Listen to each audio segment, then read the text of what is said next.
I'm talking about the principle of electricity and magnetism here, by the way, when I say feminine. Feminine is magnetic and masculine is electric, but it goes back and forth. So that day is powerful for that reason. It's very powerful, just switches all your circuitry around. It's the middle of that. Well, 11 is a handover date from one of the deacons, right? In astrology, I'll just do this quickly and then we'll get stuck into it. You've got your 12 signs, right? You've got your 12 signs, but they're not in line with the months. For instance, you've got March the 21st over here for Aries, March the 21st, right? That's when Aries begins, but April starts over here, April the 1st. The 1st, so that's the first decan, the first 10 days of Aries. Then from the 1st of April to the 10th, you've got the second decan of Aries. Then from the 10th to the 20th, you have the third decan. That is a handover date of the energy. The single digit numbers, this decan, the middle decan, is the one that is uncontaminated from the energy of the cusp, the neighbouring sign, right? They're the pure ones, 1 to 10. They are the pure ones. I've got a brother who's the 8th of November. He's pure Scorpion, pure Scorpio. You can just see it. And we look so alike, we look like twins. Now how can that be? Because I'm Aries. Because of Mars, the ruler of both of them. And now in my same family, I've got 2 Librans, and they have the Venetian features. They've got Venus. My sister and my brother, they look like they're twins, and me and my Scorpion brother look like twins. If you look in your family and you look at your brothers, what sign they are, you will see that they have the trait of that sign. I'll explain that because it's very important. But these are the pure ones, and the 11th is the handover into the next decan, which has contamination from the neighbouring sign. Yeah, and the closer they get to the 20th, the more contaminated, more cusp they are. And believe you me, it's very strong numbers if you're born on 19th, 20th, 21st or 22nd. Very powerful. All right, let's go. Yes, I do.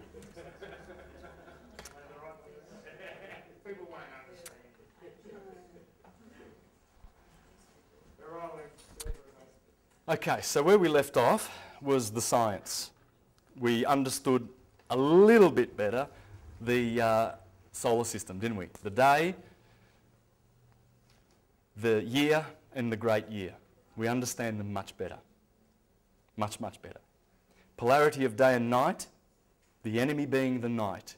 If you had to choose between day and night to do all your stuff, you know, write letters to your friends, grow a garden, which would you choose if you had to be stuck in either one of those? If the sun stopped, everything stopped and we just got stuck where we were, would you have day or would you have night? Yeah.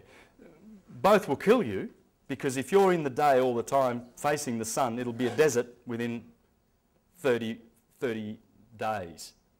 And night will kill you, you'll freeze to death and you'll die. We need both of them. They're both good and they're both evil.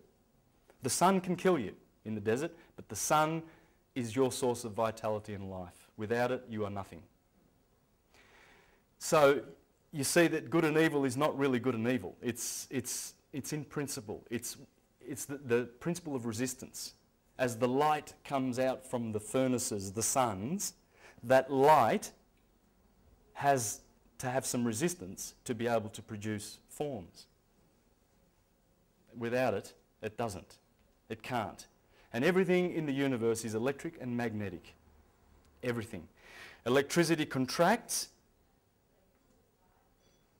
and magnetism, and electricity contracts and gravitates, and magnetism radiates. And that's it. And take it from the genius Walter Russell, because that is what he teaches. He teaches in this book that there is nothing that God, there's no tool outside of electricity that God uses to make everything that exists. This guy was a genius. He was not as known as his contemporaries as Einstein and all of those guys. He lived around their time. He's sculpted presidents of the United States and he's painted their portraits and he's been their advisors and he's been there, in there, and he's recognised. And that's what he says. And he explains that in this book. I believe if you want to understand physics, please try and read this or check him out on YouTube. There's a few good videos about his simple theory of electricity and magnetism. And there's also a website called Thunderbolts. Thunderbolts. Either info or com or net. But anyway, Thunderbolts are the people who are, they're not your typical herd consensus scientists, and they're teaching exactly these things in harmony with Velikovsky and all the other geniuses, that all there is out there is electricity, and its effect, magnetism, male and female. Okay? Now, so we understood that. So we like the day because we can see things and we don't bump into things. So the sun, as Plato said, is the cause of our the cause of our knowledge and wisdom. Because without it we can't see the things that give us the objects and the nature. The nature shows itself in a nakedness when the sun comes up and we can see it. We can see how flowers are and birds and all the symbiotic relationships and cycles that are out there. Beautiful forms, flowers and flora and fauna. And so it's a teacher. Now, and it's the teacher of the sense of the sight. It's the ruler of the eyes. The ruler of the ears is Saturn. That's why you have earrings, because Saturn has rings. And Saturn is the god of law. And so you're instructed to put those earrings on your ears and to listen to the law of Saturn, because Saturn is the king of the whole system. He takes 30 years to go around the sun, then Jupiter's 12 years, then Mars is about 2, then you place the sun in the middle here with 365 days. And this is the Ptolemaic order, by the way: Saturn, Jupiter, Mars, Sun, Venus, Mercury, Moon. Venus takes 225 days. Mercury's 88 days, and the Moon is, we'd give it a number of 28 days. So Saturn rules. You put those earrings on and listen to the law of Saturn. It's the best law, and that's why they use the Latin language in court, because it's the language of Saturn. And if you read the Aeneid of Virgil, the famous words where he says, "You Latin people, we know, we Latins, that we are the children of Saturn." Saturn is Latin. And that's why law is in Latin. And those earrings are on the ear. And I'll show you how later how the sun rules the eyes, and his twin brother, the evil Satan, rules the ears. Through one you see and through one you hear. Because they are the two senses that you will always want to keep. If you were asked which senses would you like to, if you had to lose 4, which one would you keep? What would you say? Sight. Yeah? Second? Hearing. Actually, that's sort of at the front. In that, with your ears, you can actually see around corners. Yes. Or into other rooms. Yes. Well, this is the point. What we see is only a very, very, very thin slither of the spectrum. Yeah, between you being and I. Hearing is the same, but you can actually see with your ears. Correct. And you can hear also with your sight. You can flip them over. So, but you're beginning to understand the two religions that are out there, philosophy fighting against theology. The 5 senses. These senses are fighting for our attention. The sun gives us that thin slither, but then there's all that ultraviolet and all that ultraviolet and infra meaning below, and hello, does that not harmonise with our chakras? See, ultraviolet, gamma rays, very fast and very slow, fearful waves down here, your radio. Isn't it? Radio and microwaves and all those yeah? And then the high ones, what have you got up here? You've got ultraviolet. Can anyone help me? Gamma rays. X-rays are there, right? So this sun is the lucent one. His true name is Lucifer, because he deceives you with the eyes, and believe me, it's a deception what you see. It's all a deception. It's maya. It's an illusion. It's real. Yes. It's real because our minds tell us it's real. And we have this light and darkness, up and down, black and white, good and evil. And it's all a theatre. Because it's in our mind. It's not in God's mind. There's no evil. So you begin to see, when you're dealing with the lower mind and the chakras below, then they want to keep you down there. They want to keep you down there. Power, sex, and survival. They don't want to get you into the heart chakra. Their doctrines will keep you down. You will not ascend, you will not be saved if you go to church. And the reason they do that is because they're using, it's a trick. Lucifer works only here. Saturn works out here, his twin brother, hearing. Which is better? The religion of seeing or the religion of hearing? It is. It is. It's the feminine. Because it's Saturn. And Saturn is magnetic. It's feminine. All the planets are. Any magnetic body is feminine. And the sun being electric impregnates its particles. It's the impregnator. Just like when you put electricity into a rock or a magnetic energy and you magnetize it, that polarity of the current that you've put into that rock stays forever. Can you use a black text? Oh yes, I can. Sorry, you did say that before. Now, and these are the two churches. This is, and that's the soul, the Christians, Christ. By the way, the sun is lucent, Lucifer. It's Lucy in the sky with diamonds, the stars. It's Lucy. That's Lucy. But this is the deceiver. Lucifer is a deceiver. And Saturn, the god of hearing, will teach you about the sixth sense and the intuition. It's the feminine, right brain. And they've been at war forever. Cain and Abel, Horus and Set. And you're going to see how that works. It's beautiful how this works. Absolutely beautiful. Now, the only other thing I want to do, I'm sorry, I've been stuck on the science here, and it's sort of more boring because the next part's the best stuff, really. But I just want to do this before I go on, because I know I've just introduced to a lot of you about the Platonic solids. So I know that I'm going to have to do a little bit more work here before we go into it, all right? This is physics. It's not hocus pocus. This is physics.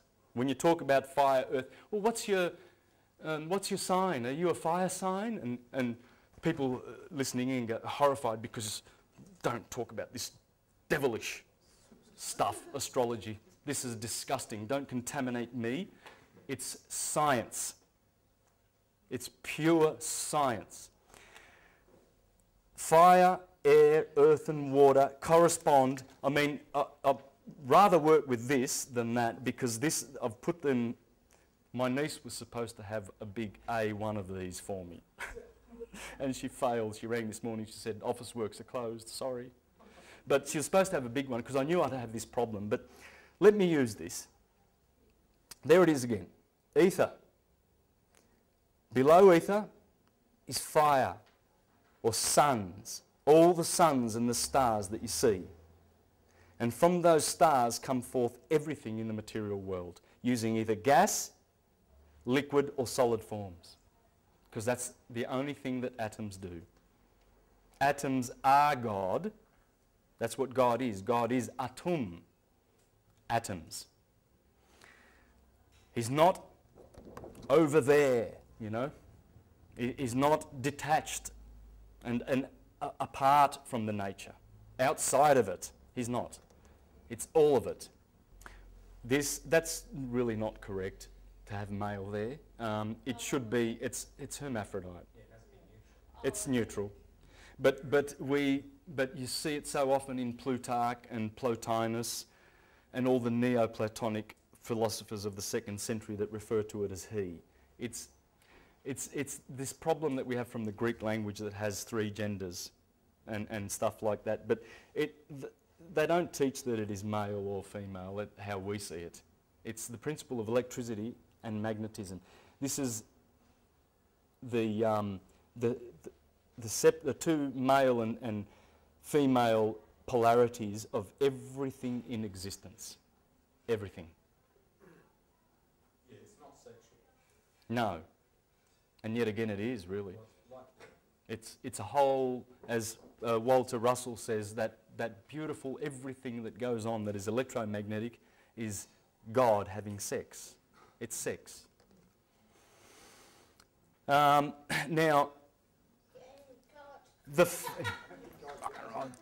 good on you, God. What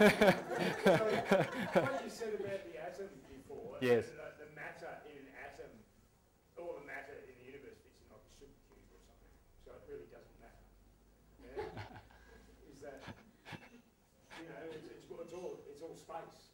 It is space, yeah. As Democritus had it 2,500 years ago, and Empedocles and Pythagoras and Plato. Plato said that our solar system, Christians have been telling us, oh, we just discovered 500 years ago that the sun is in the centre of the Milky Way, of the solar system, and it's not the earth. Well, they haven't read Julian the Emperor of the 4th century, have they? Because he was the apostate. He was the one that tried to bring the world back after, he's the nephew of Constantine the Great, 40 years after Constantine the Great. He tried to bring the world back to Christianity in 360 BC, CE. It's only 40 years after Christianity was made official and they started the bloodletting. My God, the pagans had to run for the hills and they pulled down those temples. They pulled them down. I've got a list, pages long, of all the dates, starting from when Constantine got on the seat there with Christianity. This guy, if they didn't kill him, he was in a war against the Persians. He was fighting Julian. He was in the front, and his Christian soldiers from behind shot him, killed him.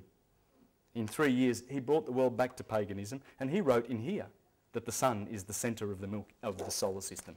So they don't read. It's a fib. It's their fictional theatre. They're falsifying history by making us think that we've only known in the last 500 years that the sun is the centre of the Milky Way. Pythagoras and Plato said the sun is the burning altar around which all the chariots of the planets dance around. And here's Julian in his beautiful orations to the sun. Everything is to the sun. He wanted to bring us back to the sun knowledge because original Christians were called heliognostics, sun knowers. That's what an original Christian was called, a sun knower, a heliognostic. Because if you know the sun and you know the solar system, you will know the science which will teach you about you. Man, know thyself, and you'll know all its gods and its universe. Here we have Julian. He says, as for the planets, it is manifest that dancing, as it were, round the sun, their motions, you know, I'm emphasising this because how many people like to tell you that? How many priests carry that next to their Bibles when they're in church saying, hey guys, we've always known that the sun is the centre of the Milky Way, of the solar system. We've always known it. And it was only the fools that the literalist Christians that changed it around and said, no, it's the Earth, because they didn't understand that the order of Saturn, Jupiter and Mars is the order of their orbits. So the one who has 30 years, Saturn, he's the ruler, he's the king, right? Now back to this science. These are the 5 platonic solids. There's only 5 shapes. You can sit on a computer from now till the rest of eternity and you can try and find a shape that will touch its edges inside a sphere like the platonic solids do, which I've showed you. We'll just have a look once more again for the meditative benefits of it. There's the platonic solids. They are the only shapes that will fit inside a sphere. They are also called Pythagorean solids. And that is what all those atoms are doing. All of these atoms. All of them. They will either carbon, that'll be carbon. Carbon will have 6, will be a cube. And how do I know? What's the atomic number of carbon? 6. 6, 6. 6 electrons, 6 neutrons and 6 protons. The mark of the man, the mark of the man, 666. If you flat pack a hex, and we are a carbon creature, you get a cross. The shape of every cathedral and Egyptian temple. You go down to Flinders Street and have a look at St. Paul's. Have a look at St. Patrick's. Have a look at St. Patrick's in the Catholic cathedral. Same shape as this. That's the hex. Chinese kanji. Japanese kanji for earth.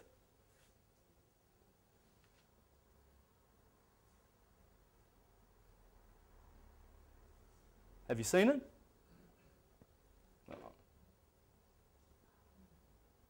That's the Japanese kanji for earth, the cross. Carbon, 666. That's a hex, flat packed. Hex, solid, carbon. It's all science. So as those photons emanate from fire and then become particles and atoms and molecules, molecule, atom, particle, photon, that's how everything works. That's how the world of effects appears. Those beautiful photons dripping down and becoming more gross as they go down, just like a distillery.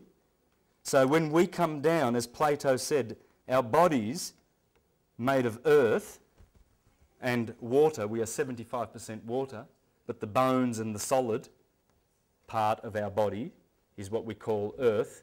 For out of dust you came and out of dust you shall return. That's what it's talking about. These particles, these elements, carbon, a little bit of hydrogen, a little bit of oxygen, a little bit of nitrogen, a bit of other stuff there. You've got trace elements, but these are the main elements. These four turn up everywhere. 4 blood types, 4 limbs, 4 seasons. This is what it's all about, these beautiful 4 polarities. So you see the tetrahedron has 4 sides and it's light, it's the photon. The octahedron, spirit, has 8 sides, it's the particle. Becomes an atom, becomes a molecule. The lowest degree of life is the molecule. This is the highest degree of life, the ether. So you see here the elements, the platonic solids, the state of matter. That's the states, the 4 states of matter. And the physics, the chemistry, that's our body. All organic forms. That's where I'm going to leave off with the science. And now we're going to get into the really, really juicy stuff. And I'm glad I've got this big board. I've always worked with this one. This is going to be great. All right. So that was the boring science. But you did learn quite a bit. Okay? The fundamentals of a lot of this stuff. You learnt it. I would suggest that you go and do some more studies on it too, though, because the more you meditate on this, the more you know yourself. And knowing yourself is where all your power will be, because you will discover that you are God. That's who you are. Inside our heart, there is an atom. And that is the centripetal atom that holds all of those other atoms, which is a galaxy in itself, centripetally together. And it's Regulus. It's in the heart chakra. It's the heart chakra. It's the Christ. And that's who we are. This atom is the seed. We are the seed. We are in the middle kingdom. Here is the ether, and here is the molecule and the mineral, which goes up to the plant kingdom, then the animal kingdom, then the man. Man is in the middle. He's at the equator. And that's what they said. He's in the middle kingdom. And if you make it to this kingdom, and you're an animal, and you look down, you can see animals that are coming through like dogs. Have you seen how many, have you got a pet dog or a cat? How smart they are and how intelligent, and they want to be like us. My dog just wants to be a human. She's amazing, amazing. Because they're looking up, and we are gods to them. And these are gods to these, and these are gods. The mineral is the lowest, the mineral kingdom, the 4 kingdoms. We're in the middle. This is a seed of a star. And the star is up here. The stars, you go through the astral, you go through the astral, then you get to the causal world. From the astral world to the, how did the Hindus call it? But anyway, our 7 chakras are in here. Our 7 chakras are in here. Then there are chakras above, and they are, this is hopefully how our soul, when we lose our bodies, our molecules, because that's what it is. Plato said that the earth is, the body that we have is called a soma, and the tomb that we go to is the sema. And he said it's the same word. We come from a womb and we go to a tomb, same word. And that's why we have a tombstone, because it looks like the womb of your mother, memorialising the fact that your spirit now has gone back and you don't have a bodily form anymore, and there's the womb on the tomb. And he said it's the same word. We come down and we get a baptism of death, a baptism of earth. So as a Christian, we get baptised with water, because water is the universal solvent. It cleanses the defilement of the earth. Then, as John the Baptist said, the one coming after me will baptise with spirit and fire, because we have to be baptised with spirit, because spirit cleanses the water, and this purges everything. This is the sun. We have to go through the sun. We have to go through the moon, Mercury, Venus, Sun, Mars, Jupiter, Saturn, in order to get back to the cause. And that's the story of how all of this is going to unfold. Just want you to have a look at something before I draw my graph.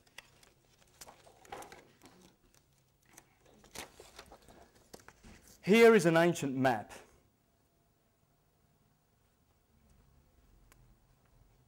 About 500 years old. Can you see the equator? You can straight through the middle, and then you can see a sine wave. Can you see the sine wave? Now, if you had your binoculars here today, you would see Aries over here, the little sign of the horns, just like the McDonald's you see down the road. You see the McDonald's? That's not an M for McDonald's. That's the horns of the ram. It's the symbol of Aries. And all of the symbols, BP, Shell Oil, I'll show you in a minute, they are all the sun, and they are all the heroes up above. It's the stars. And as we get to know them, we'll get to know. It will be the beginning of understanding everything, because it all focuses on the knowledge of the 7 planets. Aries, that's the 21st of March. That's when everything begins. That's the start of the year. The Jews begin their year on the 21st of March. Aries, the Passover time. Nisan 14, they celebrate the Passover. I wonder why. Would it be because the sun has just passed over from the southern hemisphere of winter, and it's passed over the equator, and then the Christians run along and celebrate Easter and the marriage of the lamb, Aries, because the Passover always happens in Aries. When the sun passes over out of out of Egypt, the Red Sea, because when the sun goes through September, the scales of Libra, at the equinox, when the sine wave flips over from electricity to magnetism, when it goes through Libra and we go into the southern hemisphere, the trees that were green from the photosynthesis all of a sudden turn red. And so it's the Israelites going through the Red Sea. And you must come up out of the Red Sea in order to go into the promised land. As you're going to see in the fairy tales and in every storybook ever. Ever. It's the story of the son, the hero, and as he climbs the holy mountain of God and reaches the 21st of June, Jerusalem, he rides in on 2 donkeys in procession. Why? Because the donkeys are in the sign of Gemini. There's 2 donkeys. And when the sun comes up in Gemini, Aries, Taurus, Gemini, the sun has come up on 2 donkeys into Jerusalem, summer. And that is the point of summer beginning. These are the summer months. Cancer, Leo, Virgo, and there's Libra. And so that would be the Passover. That's the start of the Jewish sacred year. And guess when the start of the Jewish secular year is? September the 21st. Right? Remember we said before, how can January the 1st mean anything? Well, here's March the 21st, June the 21st, September the 21st and December 21st. They are the 4 cardinal points. They are the 4 crucial days of the year. And the cross-quarter days are the ones that go in between those.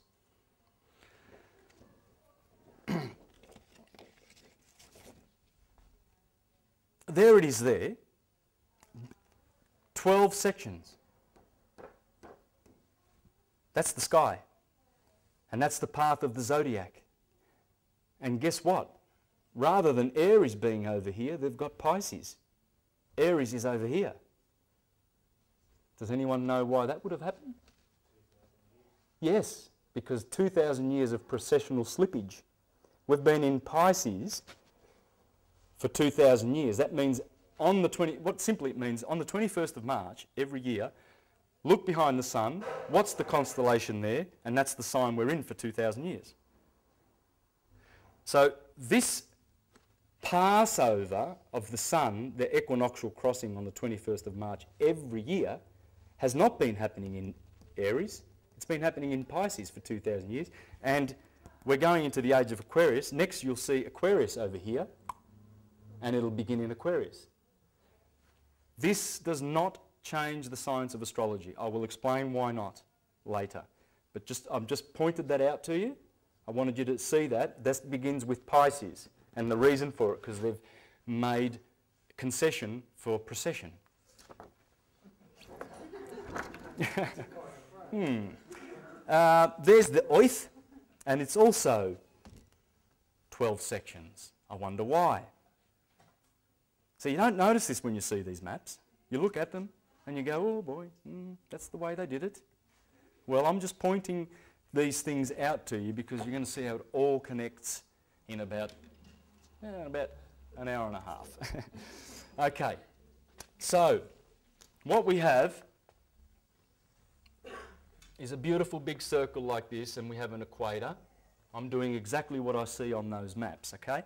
Here, that's the Earth. I'm going to put the Tropic of Cancer up here, right? I'm putting it nice and high. It should be about here. It should be 23.5 degrees north of the equator. You know why, don't you? 23.5 degrees. Tilt of the Earth. You understand the tilt of the Earth? As we go around the sun, see the tilt of the Earth? The axis is tilted, so the Earth is like that, right? And it maintains that tilt as it goes around. So if the tilt's like that, if my head is the sun and this is the Earth, it will go around like that and maintain that tilt. It'll go right around, and that tilt will always be facing up that way. So if it's tilted that way, it goes around the sun like that and keeps that tilt. That's how the seasons happen. Simple as that. All right, without going, there's spring, Aries, summer, autumn, winter. Remember, it goes anti-clockwise. We go anti-clockwise around the sun. So there's the equal days, and that's the shortest and the longest. Obviously, this is January the 1st, around, or December, around December time, see? Okay? Now, what's this tropic? Capricorn. Good. It is, it is.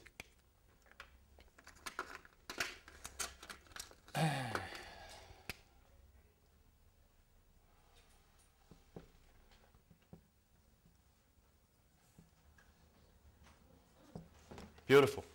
So you've got 47 degrees.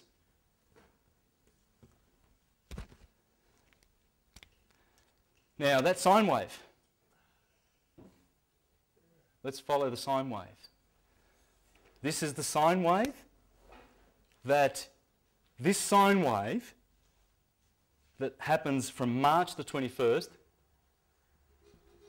to March the 21st is the sine wave. This is a fractal of the same sine wave that goes up and down to the neutrino, up to the galaxies and down to the neutrino, the smallest thing we know that exists, much smaller than the particles of an atom, does this. All of it does this. Electric, magnetic, positive, negative, male, female, good, evil. That's why they get this thing that the female is evil. It's not evil. It's just the opposite of this.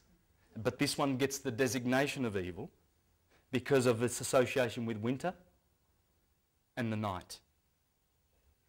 The feminine energy has that association. It's magnetic. That's all it is. It must be there, just like the male energy must be there. They both are there. In this world, sub-ether, the world of effects. Not here. Sorry? And evil and light are just opposites? Well, exactly. Up here, you get to live. The opposite of live is evil. That's the devil. And the good is the God. Okay? That's the story of Jesus' kingdom and Satan's kingdom. Satan rules down here, Saturn, in Capricorn and Aquarius. He's the ruler of both of those. Jesus is the ruler of, the sun is the ruler of Leo, because Leo is there. Now watch this. This is the amazing story that comes out of this. This is the story of all the myths, every single one of them.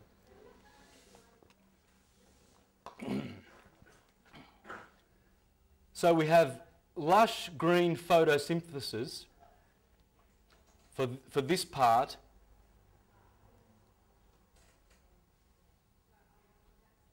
For this part, the summer part, there's spring, there's summer. Good. Oh, they're great. You can eat, you can grow things, because longer days, shorter nights, longer nights, shorter days.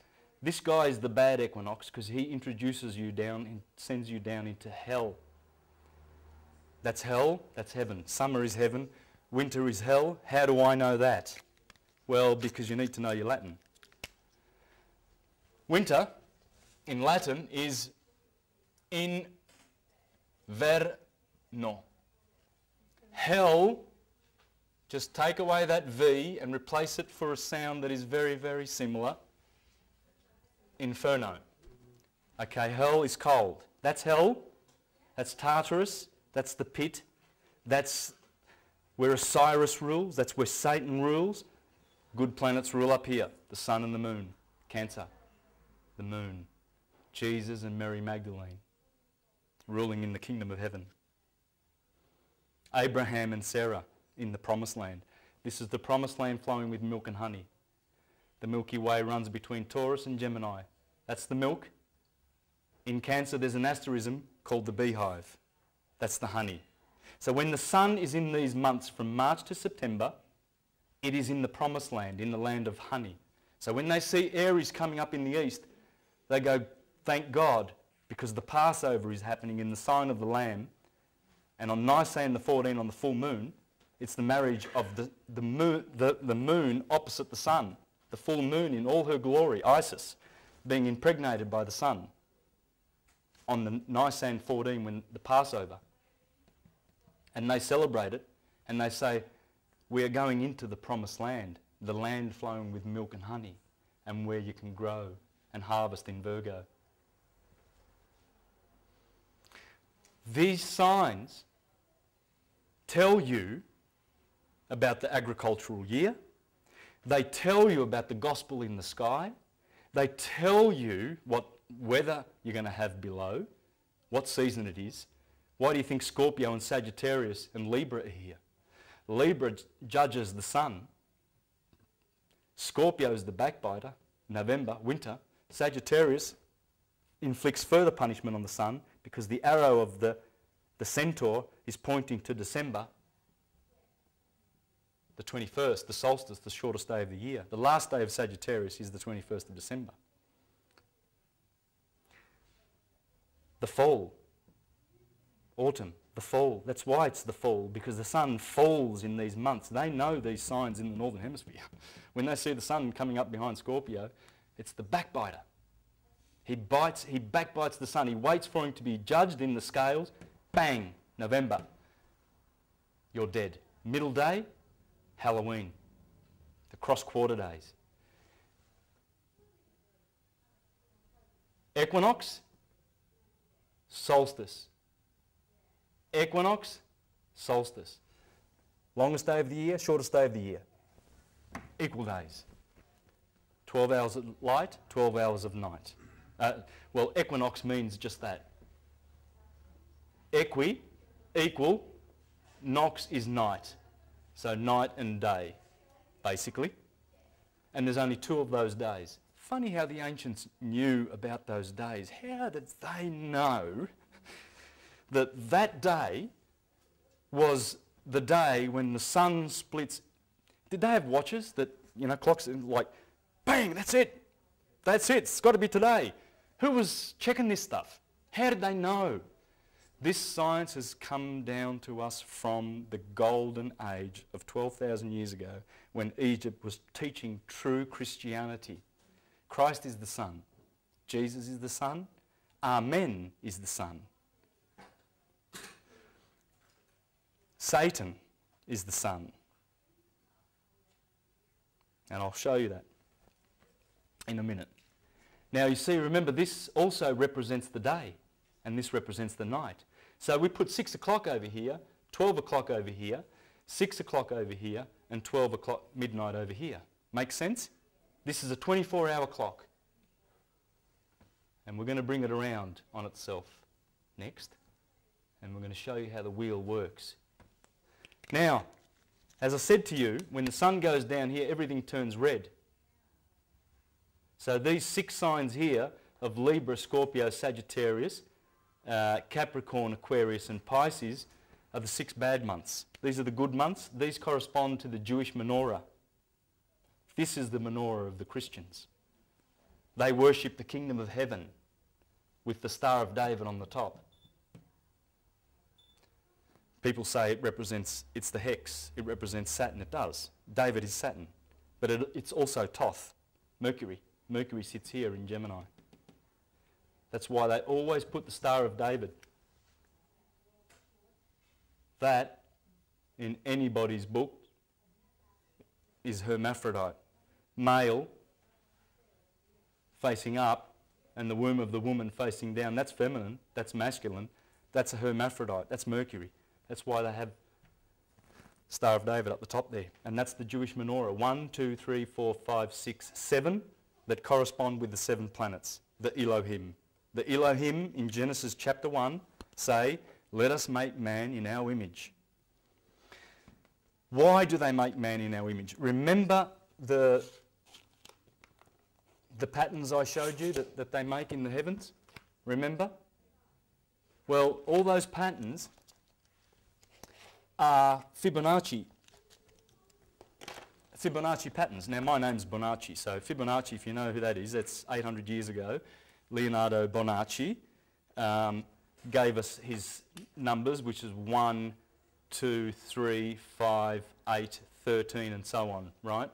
1 plus 1 equals 2. 1 and 2 is 3. 2 and 3 is 5. 3 and 5, 8. 8 and 5, 13. You follow me? Right? They grow at 1.618. That's what you call phi. You know, you've got pi, which is 3.141. Well, this is phi. This is the other transcendental number. There's two transcendental numbers. They never zero out. You got this number goes forever, just like pi goes forever. They're not from this dimension. They're transcendental numbers, right? That's the golden mean. Yes, my belly button. 1.618. Why? Because everything in the solar system is creating those little circles and forms to basically inflict a pattern of 1.618 on this Earth.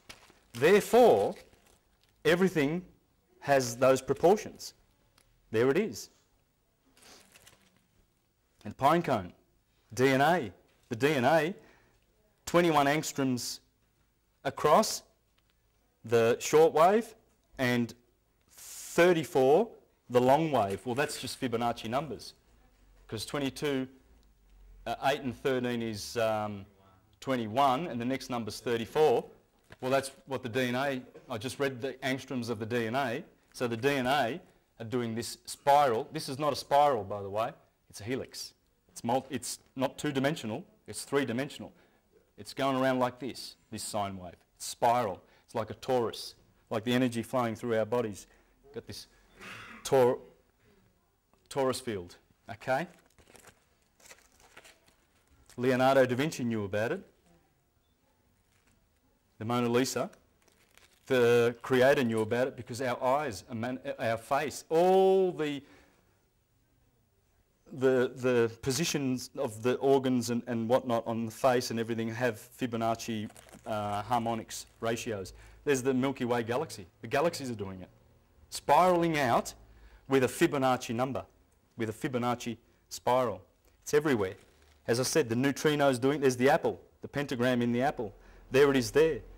That's 1.618. It's everywhere in nature, Fibonacci. There's the spiral of the Fibonacci spiral, and there's the cross that, remember that cross I showed you? Our furniture is made by Fibonacci, the best furniture. The Renaissance furniture of Italy, all Fibonacci. All the artists were using Fibonacci proportions. Where did they get it from?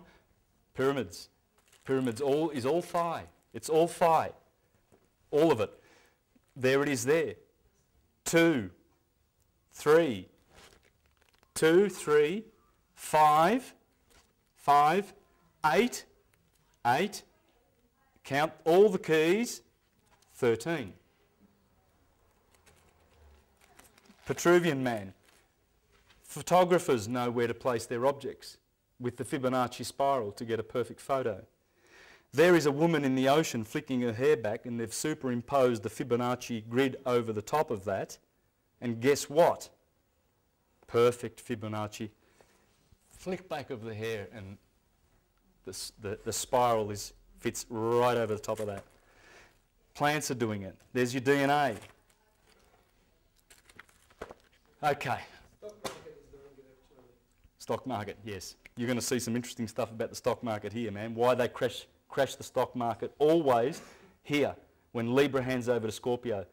The 19th of October, 2 stock market crashes happened here, and one happened 4 days later on the 25th of October. The 3 stock market crashes of history, the biggest ones, 29, 2007 and 87. Right there. Right? Osama bin Laden dead day. May the 1st. May the 1st is when the Illuminati was founded. It's when Hitler was announced to have been killed. Osama bin Laden now on that particular day. We had the royal wedding. We had the beatification of Pope John Paul. And people don't realise that. Why would you beatify the Pope within, is it 3 years he died? That's impossible. It's got to be centuries. Usually the Catholic Church takes hundreds of years to beatify, which is, I think beatification is the next step to sainthood. Is it? Okay. This guy, they rushed it in and quickly tell everybody about Osama bin Laden and have a royal wedding because we're going to beatify him. There's a lot of stuff going on. Now, I haven't begun with that because I'm going to do that later. But see this spiral? This is when the naughty stuff happens. This is when the good stuff happens. This is summer. This is winter. This is day. This is night. All right? 6 in the morning. Now, when you know these two wheels, that this represents the day and this represents the year, okay, when you understand that, you only need one more thing and you are a complete astrologer. 8 minutes. Because, as I said, that is a fractal of everything. When you superimpose the man here, notice the head of the man in Aries. There's Aries. Taurus is pointing to here. Gemini is pointing to the arms. When you put the man there, and the man in the sky is Adam. Adam Kadmon in Jewish Kabbalah. Adam Kadmon is this man here, Aries, the arms, the chest, the heart, the belly. Virgo is the belly. That's why you got any Virgos here. You probably noticed they have a nice little pot belly. My father's a Virgo and he's got his pot belly. He's always had this belly. And we'd always laugh at him. Well, it turns out, well, he's a Virgo. You're a muscly Virgo. But no, that's it. Arians have got prominent heads, hence my buff head. but they do. Taurians have got thick necks. I've picked Taurians by their neck. In fact, once I couldn't, I didn't guess this Taurian, and he said, I'm the one with the thick neck. And I said, oh, okay, that's Taurus. Now, how did he know to say that? He doesn't know this. He didn't know this, I know that. But he said, we have the thick necks. You see how things are getting around? Expressions? I'm a Sagittarius and I've got thunder thighs, so... Yes. Have a look at your Sagittarian friends. They've got the males, they've got these big thighs. Have a look at Geminis, their long arms, or the way they move their arms. It's amazing. Their arms are like air. Have a look at the Leos that get around like, you know, and the Cancerians, because they're summer. It's hot. No, this is how it works. Arians are the babies of the zodiac. Why are they the babies? Well, the sun is a baby here. He's a little boy. And he's climbing because he has to climb the mountain to get to his enthronement. And the enthronement is always here on the summer solstice because that's when the sun is the biggest. Just like his bride, the bride, Mary Magdalene. New moon, full moon. That's the glory of the moon. That's the bleeding of the moon. In the menstruation cycle, that's where the bleeding happens. New moon. That's your cycle, ladies. It takes 14 days for the egg to mature. And if it's fertilised at this point, you'll have a son or child. 270 days later. Otherwise, 14 days later, it'll bleed. That's the new moon. You can't see it because it's in between you and the sun, so you can't see the new moon. But you can see that one because that is always opposite the sun, the full moon, always. When the sun is setting in the west, then you'll see the full moon coming up in the east. They have to be. So the sun's enthronement is here. Ra. Horus, Ra, Set. Well, interesting. The war of Horus and Set. Cain and Abel. Jacob and Esau. All the twins in the Bible. Jesus and Satan. Satan rules Capricorn. Satan kills Jesus because Jesus, this is cardinal fire, This is fixed fire where the sun lives, the sun rules Leo, and this is mutable fire, Sagittarius. So the fire cycle, of which there is none in this quadrant here, is killed by Saturn. He is the killer on the 21st of December, which is Saint Tammuz Day, and Tammuz is Osiris, and Osiris is Saturn, the brother of Jesus, the son, who kills him. See how it works? It's amazing. It's scary to think that they've literalized this story. It's pure poetry of the heavens. So, you see we have March the 21st here, we have June the 21st, Prince William's birthday, December the 21st and September the 21st.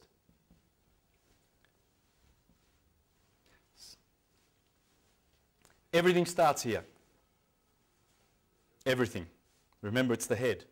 It's where the fractal begins. It all starts with cardinal fire, because cardinal fire is the first part of the fire.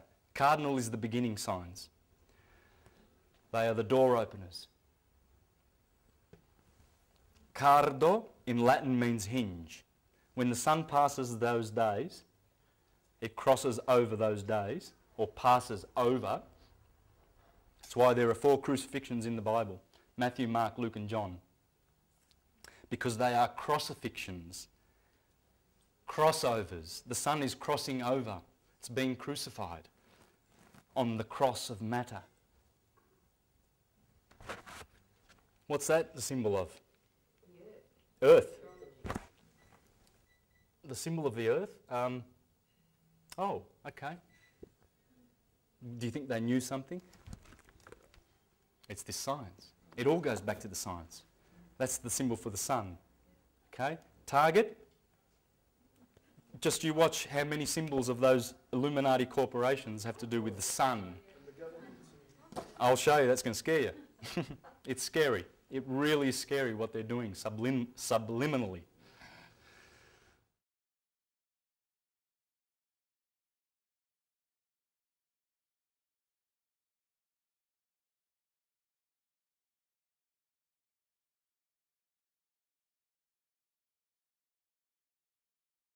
What I've done here is I've basically made that bigger, that graph that we had in the first one, right? There's the Tropic of Cancer, and there's the Tropic of Capricorn, okay? And there's the equator, really. You can just extend it. You understand what I've done? So there's your summer, and there's your winter, your good and your evil. Remember, we had hell down here, inverno. Okay? Now, first thing I want to bring to your attention here, I'm going to wrap 7 wheels around here. I'm going to wrap the body of the man. The head is always here. And then the Pisces touch the back of the head in mutable water, thick cardinal fire. This is the starting line. And I'll show you why. Now, interesting, fire in the head, water in the feet. We are a magnet. We are a magnet. We're magnetic. And we've obviously, the fire must connect to the air, the fire in the head of Aries, to the air above the head, as the philosophers say, and the water in Pisces is always connecting to the earth. That's the magnetic polarization, okay? That's how you've got to see. So I'm going to wrap the body around here, and I'm going to show you how all the stars, there's always, Taurus has always got its 3 other constellations. Orion is in here. Orion, the famous Orion, the Lamb of God that fights with the dragon. There's a red star in Scorpion, that's the dragon. Every opposition, that's Herod and John the Baptist, that's the Lamb, and that's the fiery dragon, the 4 fixed points. Check these oppositions. There's a reason they're there. All right? There's a reason why Libra is the opposite of Aries. They both have to do with equinoxes, and you'll see why. There's a reason why Cancer has a unicorn in it, opposite to the Capricorn. The corns that are there, the unicorn, which is also the Cancer, the crab, and the scarab, the beetle is also here. Just like here we have the eagle and the serpent and the scorpion, here we have three animals also in these two signs. One of them is the unicorn opposite the Capricorn, because these are the corns, the solstices, right? Now, Orion is here. What you're going to notice as we go through the body is all those stars correspond with the stars in your body. So it's all the same thing. Are they deacons? No, they're not the deacons, but everyone has, for instance, in Gemini, you've got Canis Minor and Canis Major belong to this sector. Here in Aries, I think you've got Perseus is in here. Perseus is one of the stars, but there's the 36 outer constellations, right, along with the constellations of the zodiac.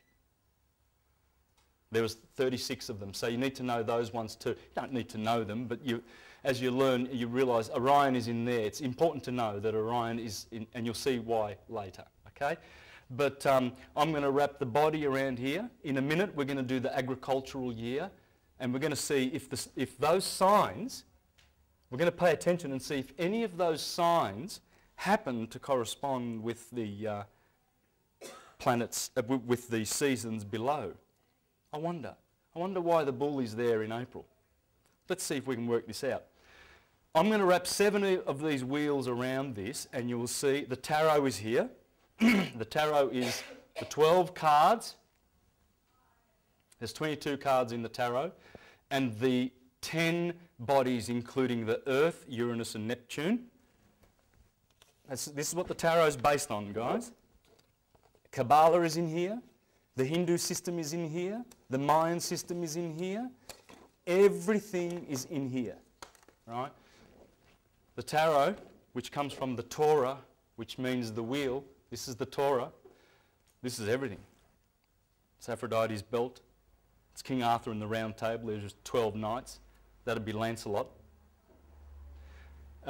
Or the guy with the spear. Sagittarius would be Lancelot. This is the Mazzaroth of the Bible. This is Jesus going through the circuit of Galilee, because when you look in your Strong's Concordance and you check Galilee, it tells you it's the circuit of the Mazzaroth, the circuit of the zodiac. So it's telling you. It's there. They can't hide it. And it's getting exposed more and more by the day. Anyway, the tarot, those 12, 1, 2, 3, 4, 5 with the moon, 6, 7, 8, 9, 10, make 22 cards. That's what the tarot is based on. Everything is based on the heroes of our solar system. Everything. And the 12 helpers. Let's have a look at how that happens. Right, what I've got is, I've got the astronomer to Caesar, the astronomer to Napoleon Bonaparte, Volney, 200 years ago. And this is the agricultural year, how they saw it, and they've always seen it like this. Aries, the wool of the lamb is the springtime, the blossom of the trees. Taurus is the bull that tells you to take your bull out and put a plough behind it and plough now and plant now in the fixed earth. Because the Son, Jesus, is going to turn water into wine. This is the wine season. Ask any Greek or Italian. September. Wine season, Virgo's the bread. The bread and the wine, the symbols of Christianity. The bread and the fish, which is the 2,000 years which we have come from. This is the last 2,000 years of history. We are now entering the age of Aquarius. We are right here at the threshold of the age of Aquarius. Before that, here's Rome, ancient Rome. Before that was the age of Aries. Mars rules Aries. Jupiter's been ruling Pisces. Jupiter has been ruling over mutable water, and we've been getting baptised in water for 2,000 years because this is the baptism that we are having. The race has been baptised in water for 2,000 years. Jupiterian, Piscean, mutable water. We are going into spirit next. We're jumping up from water to spirit in Aquarius. Okay? Now keep that in mind later because that's another one of the wheels that I'm going to do. Gemini, the twins. Twin sheep, twin goats. Look around, it's spring. It's reproduction. This is the symbol of reproduction. These symbols symbolise the springtime. The golden age, silver, bronze, iron. Cancer, the backward moving, the sideways moving animal. Right? When the sun reaches June the 21st, that solstice, that golden day, the longest day of the year. When it reaches, it is enthroned in its kingdom. It's Ra. Remember the moon, new moon, and she climbs. And she comes to quarter. The sun, we celebrate the Passover of the Lamb here. The Israelites who have come out of the Red Sea, because this is red, remember? Everything is red here. And if you remember our little friend here, and you remember that the head of the man is over there in Aries, and you go down like this with the chakra system, you'll find that Scorpio, the red, you see that orange, that's Scorpio here, or thereabouts, probably there. It starts turning orange here and red. There's a reason for it. Up there is as below. Our Father in heavens, hallowed be thy name, thy kingdom come. Thy will be done here on earth as it is in heaven. What does that mean? Well, it means as above, so below. And it is. We are walking, our 12 tribes of Israel, Aries, all the way down to Pisces. And by the way, that's the Jewish tribe, because that's the lion, Leo, of the tribe of Judah. That's Leo. Now, as we are walking through this world, we are the 12 tribes of Israel. And we are walking through the Red Sea, which is our blood. And scientists know that in a laboratory, there is no difference between our blood and seawater, chemically. That's a fact. Well, that's the Red Sea and the 12 Israelites. They are in your body, the 12 tribes of Israel, and they are in this room. I'm an Aryan. I'm of one of the tribes. I am cardinal fire. That's how my character is. The Son has given me those attributes because I was born here on the 24th of March, just after the Passover. And so I get cardinal fire. I get a male, this is male, this is female, this is male. I get an electric polarity, which means all you people who have these signs, male signs of fire and air, fire and air, fire and air, all those signs are male. If any of you females there are in those signs, you are electrically polarised. You're not magnetically polarised, which means you'll be less receptive to other people's ideas. Whereas the magnetic people, like your Cancers and your Scorpios, they easily absorb other people's ideas because they're magnetic and their polarisation is to receive. So knowing that, how easy it would be if we knew that about our children at kindergarten, we would know, we'll put all the electrics over there and all the magnetics over there and teach them differently. But they don't want to do that, do they? They just want to tell them how to learn how to buy stuff and get a job. Boy, that's a noble concept. And that's all they teach children. Consume. Let's create a consumer society, shall we? And just all we do is just consume things. That's what we've got. It's sick. It's really sick. Very, very. We have to turn our backs on it. You even have to use credit to use. Yes. So we go through this and we see that the crab is there because the crab is a sideways walking creature and it must descend. The goat likes to climb mountains. That's why the goat's there. I'm not making this up. I'm going to read this from various sources. Hopefully I have the time. So I'd love to be able to read this from the books where I got all this. Because none of this is my opinion. None of this is any of my ideas. You have to read a lot. But so hopefully I can read that because you'll love it. You'll love it. Leo, these are the dog days. Sirius comes up behind the sun around July, and you have those 2 or 3 weeks called the dog days. This is midsummer here, August the 1st. Midsummer, cross-quarter days. Pay attention to those cross-quarter days, because they go exactly in the middle of these equinoxes and solstices, exactly in the middle, and they are the midpoints. That's midsummer, mid-fall, midwinter, mid-spring. That's the start of spring, mid-spring. The fact that we're in the southern hemisphere and it's totally our side making a difference. Good question.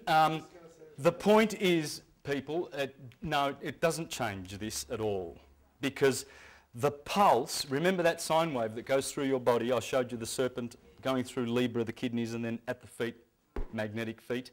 That's going through you every hour, every minute, every microsecond, and every year of your life in fractals. It's always happening. Well, it's happening in our solar system, and it starts at March the 21st. For the northern hemisphere and the southern hemisphere.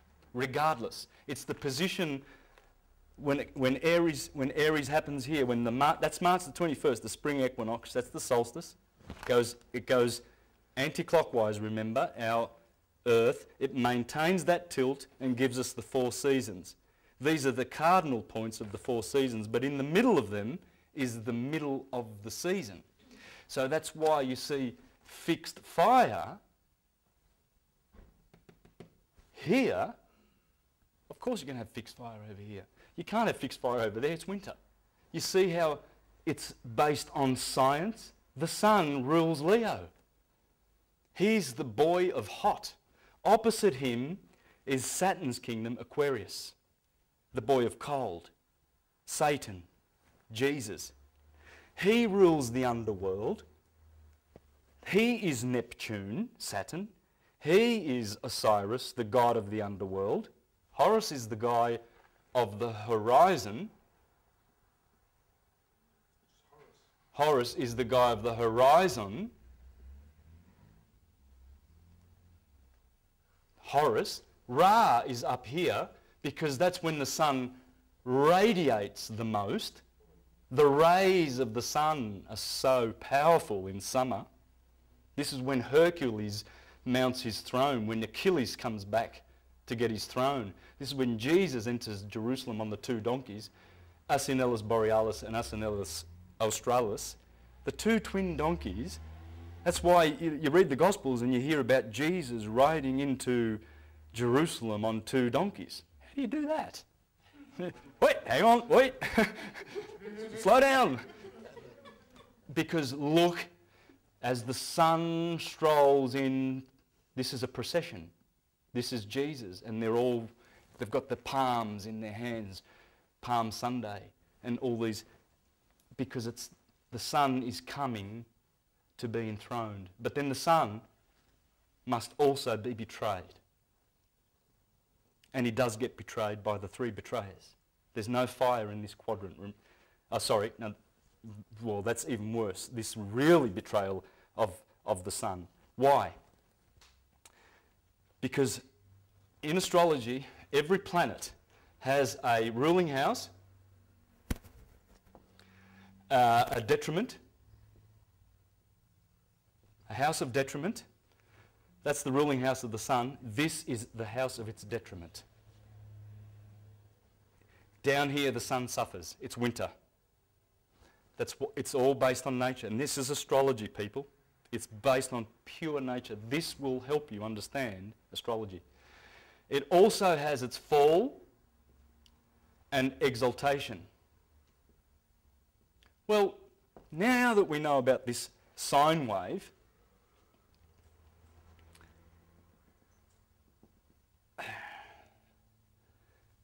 now that we know this sine wave and we know what the sine wave is, the sine wave is basically, it's everywhere.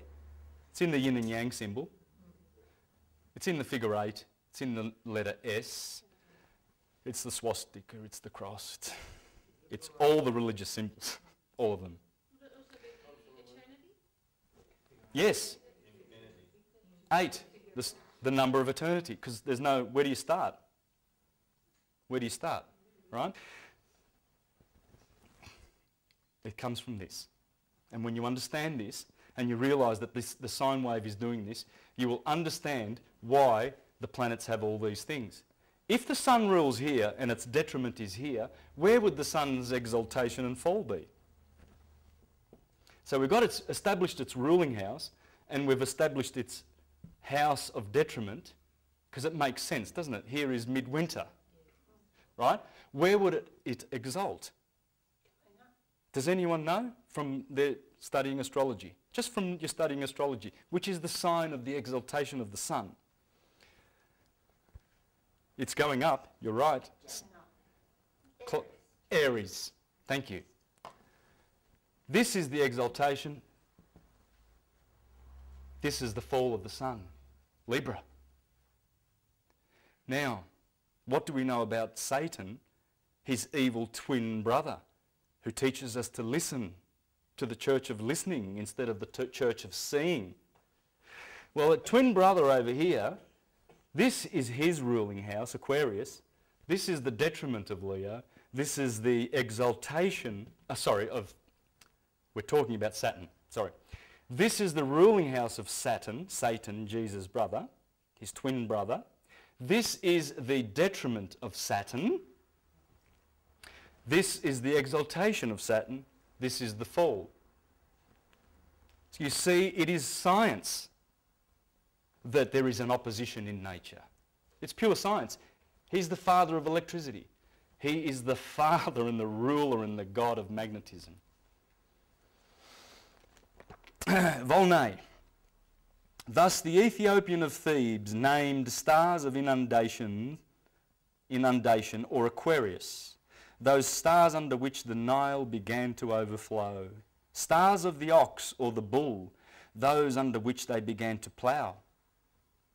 Well, I just told you that. You can see the season, and you can see the stars are there as a sign. And guess what Genesis chapter 1 verse 12 says? And I have placed the luminaries and the stars and the sun in the sky to serve as signs and for seasons, for signs and for seasons. And then in Job, God says, can you tell forth the Mazzaroth? Do you know how to tell forth the Mazzaroth? Can you tell me? Do you know what it means when the sun is in Taurus? Because if you don't, you're a fool. Well, back then anyway. I mean, I know we've lost this now. And it's sad. But I mean, we're all hungering to learn this. I'm hungering to learn it every day. But it's our true science. As above, so below. You see the ball, you go to plough. And it's agriculturally, this is set in stone. Biologically, it's set in stone. Annually, when I show you through the Gospels, I'm going to point out about 20 or 30 scriptures here, and I'm going to blow your mind with how they correspond with all these Halloween and, you know, the Passover, Easter, and all of these religious festivals. Blow your mind. That's absolutely stuff that will blow your mind. And people go to church to get, just believe in Jesus, brothers. Yes. Why? Well, why would you believe something when you can know it?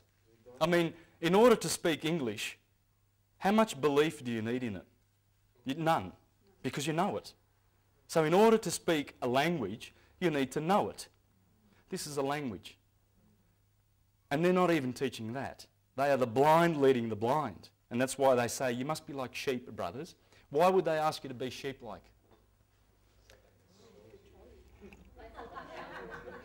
Well, you ask a Christian and it says, because sheep are humble and they follow the shepherd. But the priest knows why. Because he wants to fleece you. And he wants to pull the wool over your eyes and lead you like a lamb to the slaughter, like you said. That's why. They are the masters, but they're doing their job. They're evil because they serve the magnetic energy of Saturn, the black sun. This is the black sun. You've heard about the black sun, haven't you? It's Saturn. And this is the sun. Jesus, Lucifer, the deceiver. What?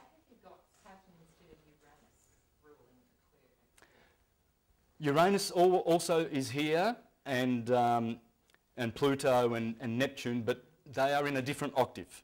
This is the first octave of planets, and this is how it works. Ruling house of the Sun, ruling house of the Moon.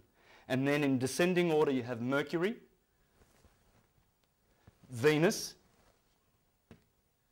Mars, Jupiter, and then Saturn at the outer, the cold. That's the hot. He gives the most heat and love and light and life. Notice I said those 3 L's because he is Elios, and he is the Lord. Believe you me, you should place the E before the L if you want to start understanding the Bible, and you will see that he gives us love, life, and light.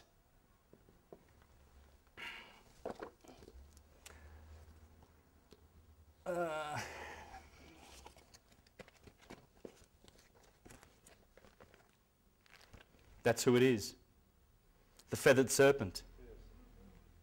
There it is on the Jehovah's Witness Assembly Hall in New Jersey. The Egyptian sun disk. El, the sun. Elios. They're telling you the name. Look at the Christians. Ooh, living hope, Jesus. And what do they put there? Jesus. That's Jesus. It's a creature. The sun is a creature. And he is our blessed Saviour. Because when we enter into its consciousness, which is heart chakra and above consciousness, we're saved. You don't believe in the fiction anymore. There's no priest that can say, how about coming to my church and I'll teach you about God.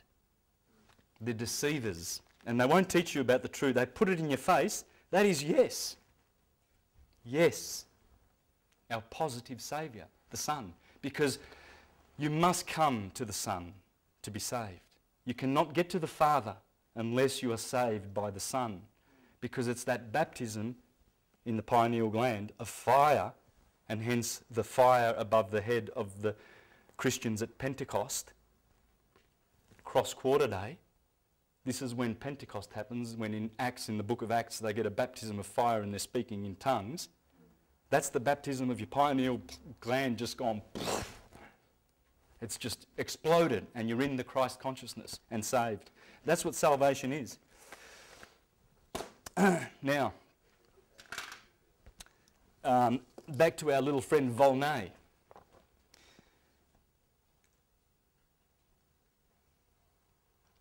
And those under which the animal driven from the desert by thirst appeared on the banks of the Nile, stars of the sheaf, or of the harvest virgin, those of the reaping season, the stars of the lamb, stars of the 2 kids, those under which these precious animals were brought forth, and thus was resolved the first part of the difficulty.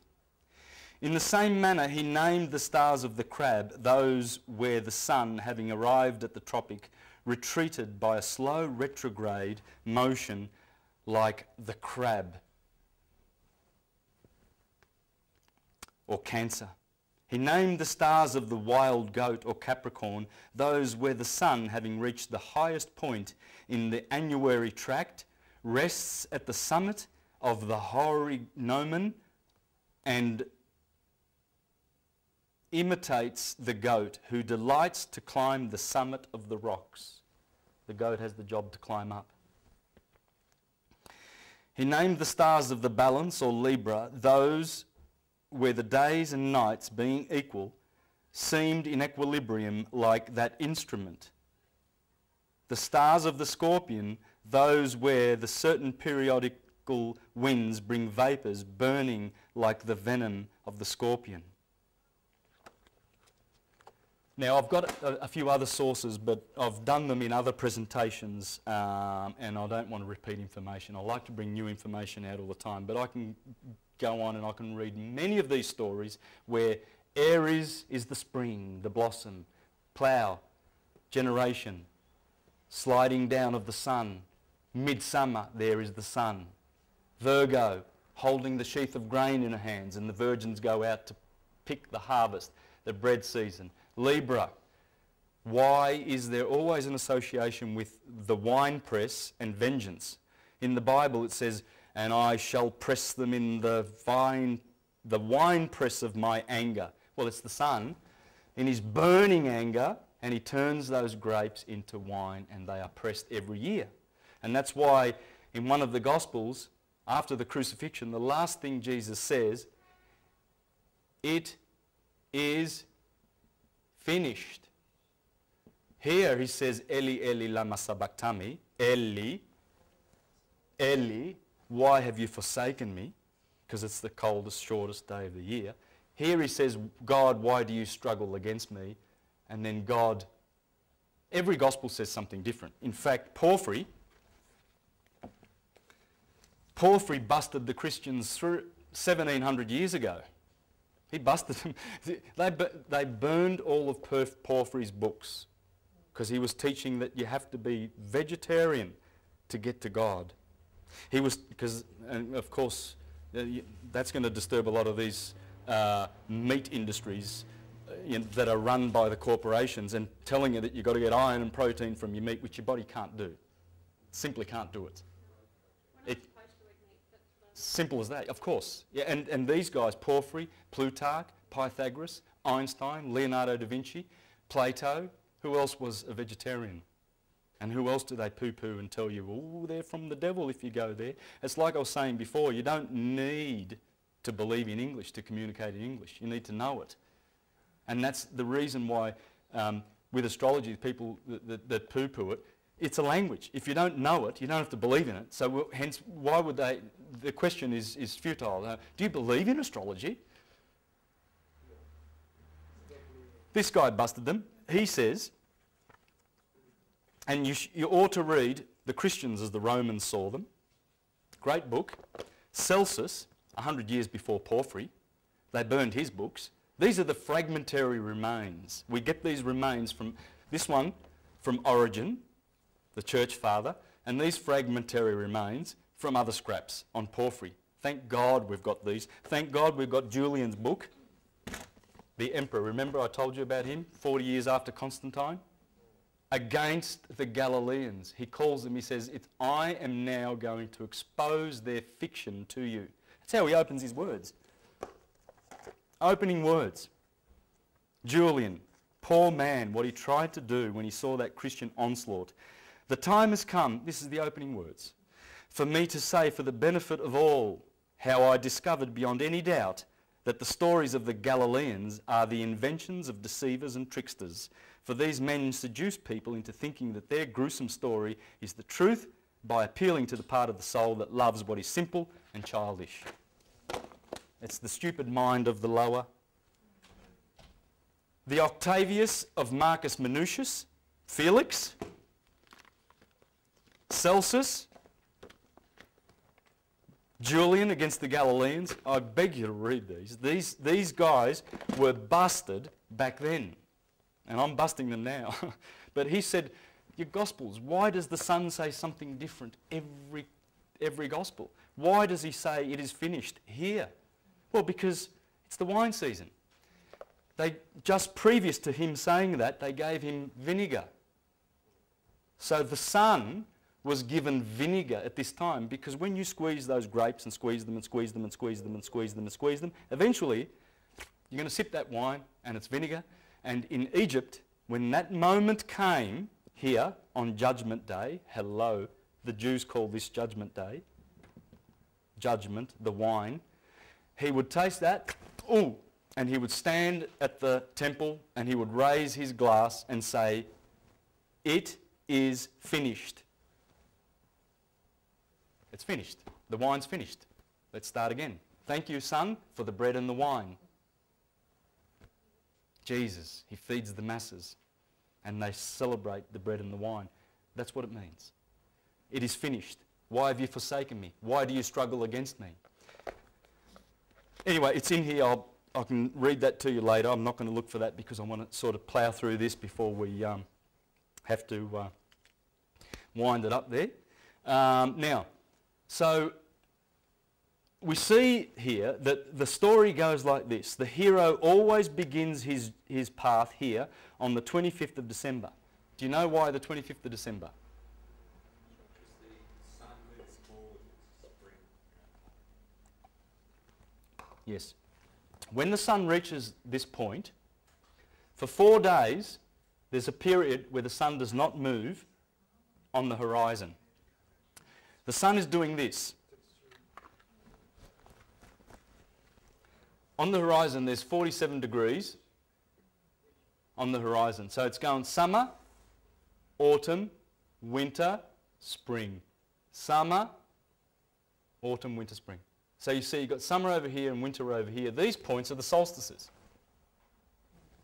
Now, when the sun reaches there, and you can watch this on the horizon, you can see it's summer, the sun's cruising along here. The sun is walking on water. Because when you see the sun come up and setting, it's setting, you know, it sets over here at summer and then climbs back in winter 6 months later. It's beautiful. And you can see it and it stops for 3 days. That's from the 21st to the 25th. That's why the 25th of December is the birthday of the Jesus, Jesus, the sun. It's the sun. It's the day of the unconquered sun. Because even though Satan kills him and Sagittarius is spearing him, there's Sagittarius's arrow, and he is killed and pierced on the heel, he is still the unconquered sun. You cannot conquer him. And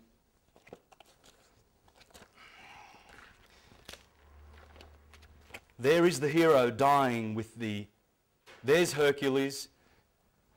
He has the spear, the dagger in his Achilles heel. There he is there. See the arrow? The hero, the sun, always dies in the heel. Hell, inferno. That's the heel. Hell and the heel. And all the L words. Israel, elder in the congregation. Chapel, cathedral, evangel, the elite, that's the elder. It's all elitist. It's all male patriarchy and hierarchy, ruling people by seducing them into powers, positions of authority. Authority is a no-no word in this universe. Almost, well, the 6, isn't it? Sorry? The 8 can also be the 6. The symbol of the number 6. Number 5. Oh, it's number 5. Yes, I'll show you that later. Oh, okay. It's the 5th letter, it's the E, and it's the 5th element. Right? It's the ethereal or quintessential. See, what does quintessential mean? The 5th essence. Well, that's it. Ethereal. Ether, ethereal is quintessential. It's the 5th ether. It's the one that all the philosophers are looking for. It's the manna. It's the sweet honey from the gods. It's the nectar. Ether. When you get baptized with this, you're rocking and rolling. You really, really are. That's what this guy calls the Saviour has come to visit. Listen to the Saviour. And he talks at length about meat and how bad it is for humans. It's the molecule. You're eating the animal. Your brothers, Plutarch, said, how did we come into a world that eats its brothers that are incarnating like we and will be of our race one day, humans, and we turn around and we slit their throats. And they called it the tyranny of the senses because there's so much pleasure in eating flesh. Sorry? Well, and we are their gods. It's like the angels, which we're going to be next, are our gods. So would that ether also be like the capstone to the pyramid? Yes, it is. Yes. Now, so he always, even though he's defeated by Saturn, the god of hearing, and why would you hear? Why would he be the god of hearing? Remember we established that Saturn is hearing, the rings of Saturn? Well, have a look where he is, in the dark. Because remember, we've got 6 o'clock over here, 12 o'clock over here, 6 and 12. This is a 24-hour clock. sunrise, sunset, midday, midnight, equal, equinoxes, equinox, solstice, solstice, longest and shortest day, from the northern hemisphere, of course. It's not southern. All this science is from the northern hemisphere. So please transport yourselves there, because that's where 90% of civilization has been anyway, really, when you think of it. So it's focused on there, but it's not focused on that. It's not northern hemisphere centred. It has to do with this day. This is the beginning of everything. How do I know? All right. Well, we've put the head there. The head is the head. It's funny, isn't it? We have these expressions like hot-headed and cold feet. Oh, he's got cold feet. Oh, he's hot-headed. Well, feet are cold. This is cold. That's the coldest part of the day. Just before sunrise is the coldest part of the day. Cold feet. Hot head. Well, the body starts there. This used to be called primus. Primus, secundus, tertius, quartus, quintus, sextus, sept. September's the 7th month. It's not the 9th month, because it all starts here. This is the start of the Jewish year. Right ascension. Does anyone know what right ascension is? Please, astronomers. RA is the celestial equivalent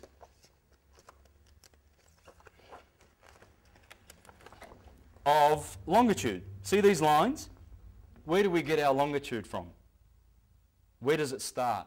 We know that latitude starts from the equator, so that's 15 degrees north of the equator, that's 30 degrees north of the equator, 35, right? It's easy to tell because you've got an equator. It's right there, splitting. But which line splits north-south? Greenwich. That is Greenwich in the sky at 0 degrees Aries. It used to be the pyramid. It used to be Paris. It's only recent that it's gone to Greenwich, but it doesn't matter. As long as we agree to where it is and we've established it, it's there. Right ascension is here. Interesting. So when you say, oh, have a look with your telescope, 30 degrees right ascension, you're looking there. Right? They don't use degrees, they use hours and minutes anyway, but it doesn't matter. So you've got right ascension takes care of the longitude, and declination takes care of the latitude. And it starts there. Over here begins the month April.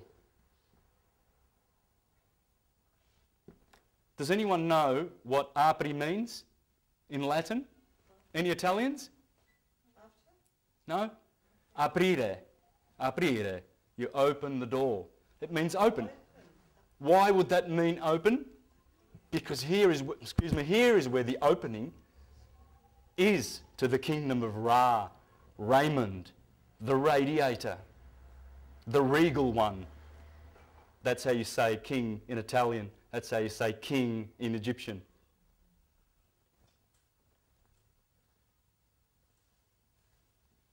Roma. Ra and Om. Om. Om is the sun. Paris. For Isis. What do you see in the heart of Paris on the little island, the cathedral to Notre Dame, to Our Lady? London. El On Don. That's 3 names for the sun. Just like Israel, Isis, Ra, and Elohim. Abraham, Sarah, who come from Brahma and Saraswati. I mean, aren't people thinking, hang on a minute, we've got Brahma and Sarah Swati, and you just go Abraham and Sarah. It's all there. It's all the one religion that was handed down to us in a very, very difficult and very highly veiled system, so that these pearls shall not be thrown to swine, because that's what they were doing. It's not to keep people stupid, but it's to keep, it was originally done to keep people honest. If you're a fool and you want to come into the mystery school and learn all these wonderful secrets and abuse the power, because you can get a lot of power from this. When you know which is your ruling sign, I know that mine is the sun, because my ascendant is Leo. You see?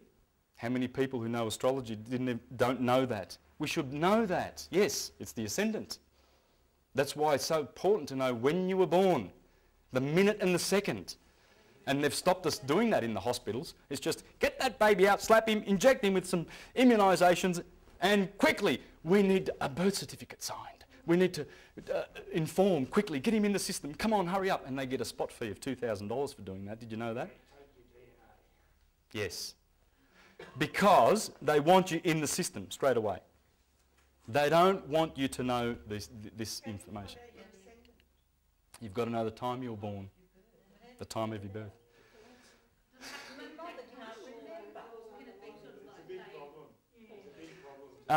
Look, there's only about a 2-hour window.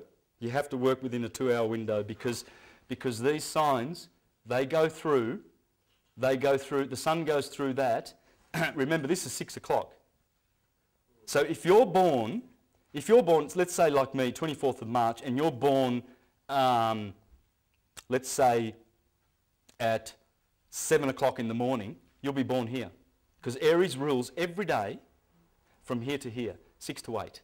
So you've got a 2-hour window to work out where your ascendant is, so you know your ruling sign. And you're supposed to be devoted to that God. These are the gods that you're supposed to be devoted to, because once you devote yourself to these gods who are yours, mine is the sun, and my numerology is 1, so it's the sun. Has to be. When you know and you devote yourself to these gods and this science, the holy science, and you become like the true Christians, the Helio-Gnostics, the knowers of the sun, then you will say goodbye to them one day, because you will be of a higher order than these.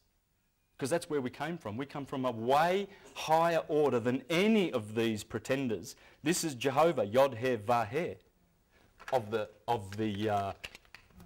the Jews. Don't try and tell Christians that, because they don't want to know it, because they're not interested in the truth. They're interested in their fiction. Yod-Heh-Vah-Heh is fire, air, earth and water. That's why they call him the creator. You have created all things, because it is the created. This is the effect of the cause. This is the created creator, the demiurge. And they are planetary bodies. That's all they are, just atoms. Because we are living in the great God. And they are the bones of the God. Those stars we see are the atoms of the God. And we are in the middle kingdom. The man is here. The mineral, the plant, the animal, the man is in the middle kingdom. And that star that I told you before, Regulus in the heart, the heart chakra, that is your Christ. That's why you always see Christ with his heart exposed.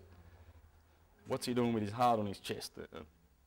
It's telling you that that's where the Christ is, in the heart. And we are the seed of stars. I'm looking at a seed of a star. That's a star. That's a star. You are a star. You are a star. You are a star. And I mean a star. You will be like Michael, our archangel. That's Michael. That's Gabriel. That's Gabriel. That's Raphael. That's Samael. Ariel.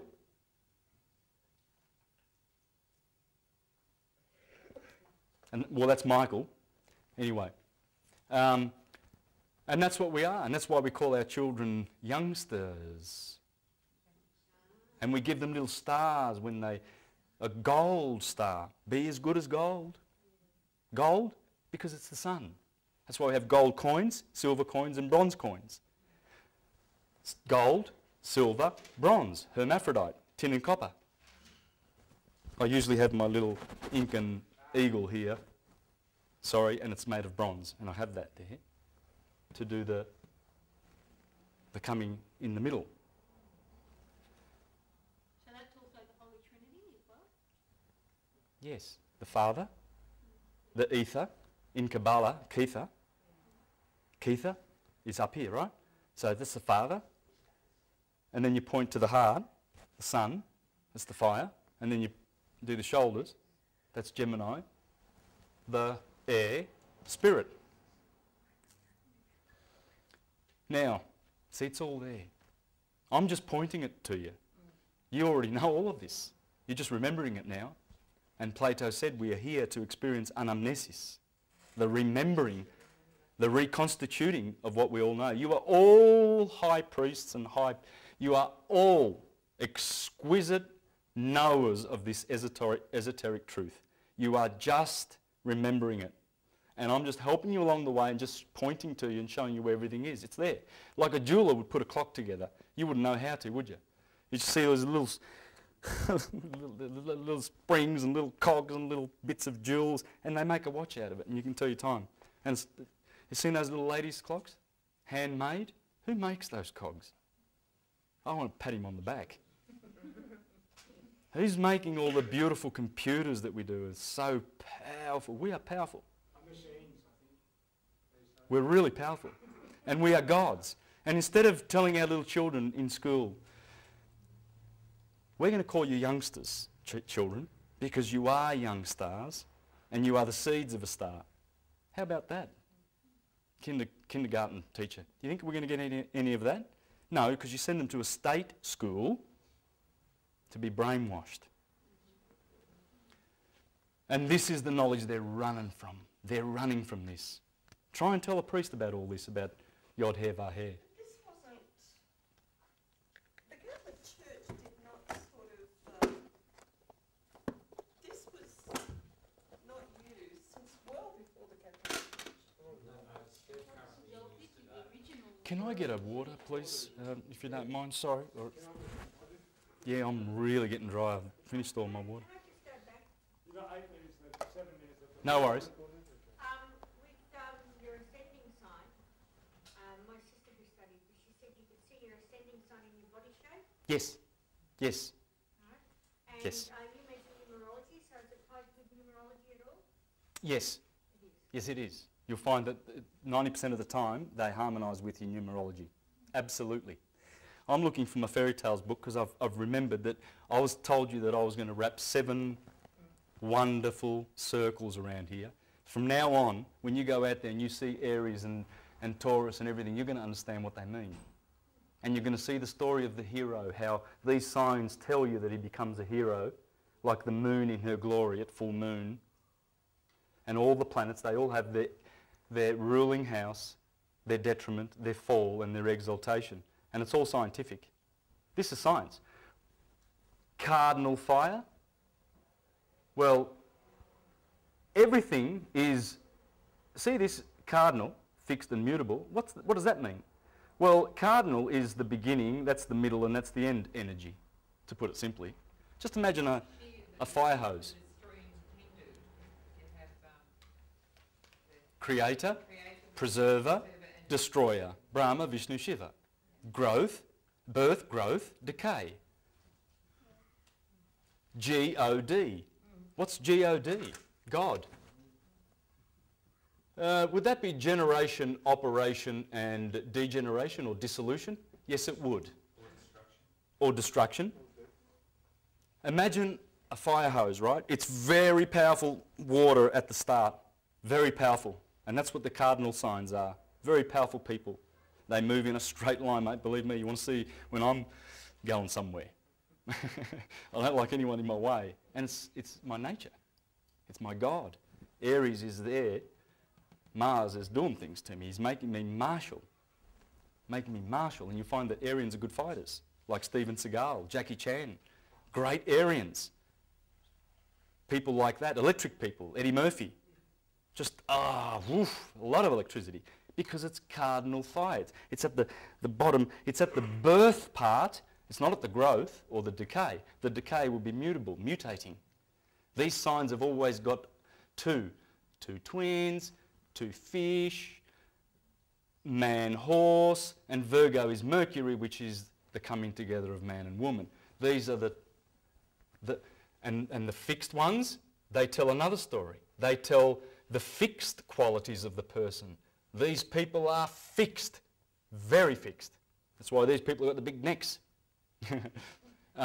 Earthy, Taurian, solid, like a bull. Oh, you beauty. Thanks, mate. I was going to ask, the constellations, we go through the ages the other way. Yes, in procession. Why is Aquarius related to the cold Saturn? Golden age. Yeah, good point, but that's a bit difficult, but it has to do with the spiral, right? Every 24,000 years, we don't go around and go back to the same point in evolution. We've gone up the spiral, right? And precession goes backward, but the day and the sine wave goes forward because we are going clockwise around Sirius. That's why. If we get a pole shift in next year, which is quite possible going to happen as we go through the galactic plane, because that's what happens, you do, is a reversal of polarity, right? If that happens, then this science has to be readjusted, recalibrated. And it has been recalibrated. This is the science of now and of the last, say, 30 or 40,000 years. And it was given to us by we ourselves. When we were gods, then we fell to demigods, then we fell to heroes, and then we fell to the human consciousness. And we are about to be downloaded with a massive load of consciousness soon. Are you finding that you're starting to work things out more and see things and see the massive gap between you and the consumer out there? The guy that's going to the footy and Collingwood's going to beat Carlton, you know, and he's at the pub and you see them, you walk past the pub and you see them, they're all drinking and they're sitting out smoking outside there and they're all eating and drinking and not taking any note until the flood came and swept them all away. That's what it's talking about. So Christians are right when they read the holy science and the prophecies and the eschatology that is in there. There's eschatology in the Bible, the science of the end. And we're living in the end time, the time of the harvest. Virgo. See, Pisces, it's been the age of Pisces for 2,000 years, but look opposite. It's also been Virgo. Now we are going to Aquarius, and guess who? The heart chakra. We're going from there to there, courtesy of the Son, Christ Jesus. This is the Christ chakra, and this is the baptism. And this is when Jesus says, I'll be knocking on your door. If you open the door, we shall have an evening meal. That's the Saviour that Sri Yukteswar is talking about in the Holy Science. Treat him well when he visits, because he will teach you all things via the labyrinth, the holy science, the temple of David, the tabernacle of Moses in the wilderness. This is everything. King Arthur's round table. It's all the myths and all the fairy tales. Okay, so with cardinal, that's at the start of the hose. Then you can imagine that beautiful curve of the hose, that beautiful form. You can imagine that being fixed. And then mutable is all these drops. It fragments, disappears. And what about a little baby? Cardinal, a mature man standing up erect, fixed, and then a little old man on his three, mutable. Right? There's many ways you can look at it, but it's God. It's the start, the middle, and the end, and everything does it. So everything comes, and this is the Holy Trinity, by the way. This is the Trinity. It's the triplicity. Fire, fire, and fire, triplicity. Water, water, and water. I've colour-coded that, aren't I? Clever. See? Blue water, blue water, blue water. Woo. So good. And so they are the triplicity. And guess what? They all have their turn. Water has its turn to be cardinal, to be fixed, to be mutable. Right? Do you see that? And notice where fire dwells. Fire dwells here, cardinal fire, 6 a.m, sunrise. Hello? It has to be there. Because that's the sun coming up as a little boy, man, old man, dead. That's how they said it. Plutarch, all the philosophers. The up cycle, the down cycle. And then here you've got the doors to the kingdom of heaven and the door to the kingdom of hell. The two trees in the Garden of Eden. The tree of life, because the cycle is everlasting, and longer days, shorter nights. The tree to the knowledge of good and evil. Good and evil. once you eat from this tree, on the day you eat from it, you shall positively die. And then God had to make skins for Adam and Eve because they're going down into winter outside of the Garden of Eden. The land flowing with milk. Milky Way galaxy. Interesting. Between Scorpio and Sagittarius. Would they be pointing at something? Yes. If you find Scorpio the most magnificent constellation in the stars, bar none, it looks like a scorpion. It actually does look like a scorpion, like that. And its tail, and there's Sagittarius' arrow, that's the centre of the Milky Way galaxy, right there. November the 22nd, May the 22nd. We're coming to that in 7 days. The crossing. That's when, those are the most powerful days. That's when you kill JFK on the 22nd of November. If you want to kill the big rooster, as the French assassins who killed him said. Did you see the documentary? Where those French assassins came out and said, we did it. It's on YouTube. Check it out. Who killed JFK? When they got the letter, when they got the job, and they said, all right, they said to the CIA guy, well, of course, run by George Bush, killers, murderers, they killed John Lennon. When he said, he asked the question, who's the job? They said, le grand coq, the big rooster, the big boy, the biggest. That means JFK. Nice job. That's when you do it. Now, fairy tales. And you're going to see that there's days here that are designated for certain things. You want to start a war? You do it on the 20th. That's when they invaded Libya. On the eve of the equinox, before you go into Aries, Mars, to be marshal to fight your wars. That's when George Bush started his war in Iraq in 2003 on March the 20th, same day. And then they finished it conveniently on May Day. Osama bin Laden's dead, Hitler's dead. Let's start the Illuminati Day. 6 weeks. They famously call it the 6-week war, rubbing it in our noses, telling us that we have a sacrifice. This is the month of that sacrifice. You fight people and kill people because they're killers. They are killers. You want to see the... it's all run by the Vatican and the Zionist Jews, if you want to know who's... It's the Mother Church and the Father Church. Church of Satan and the Church of Jesus, the Jewish Church and the Christian Church. That's what they are, and it's run by the Jews. You need to listen to Rabbi Finkelstein on the documentary, The Lying Jews, and you'll see how they're rubbing it in your face. The Goyim are so freaking stupid. They'll buy any of their poisons. Even the kids, when you go to Shell shop and you see all those chocolates for children with all that aspartame in there. And you look at Mummy, I want this chocolate. They demand it. And we give it to them. Oh yes, and the Jews, according to Finkelstein, and the Catholics, they're criminal cartels. That's what they are. Doing business with us, and we are enjoying the sodomy. Because they've been sodomizing us for a long time. Fairy tales.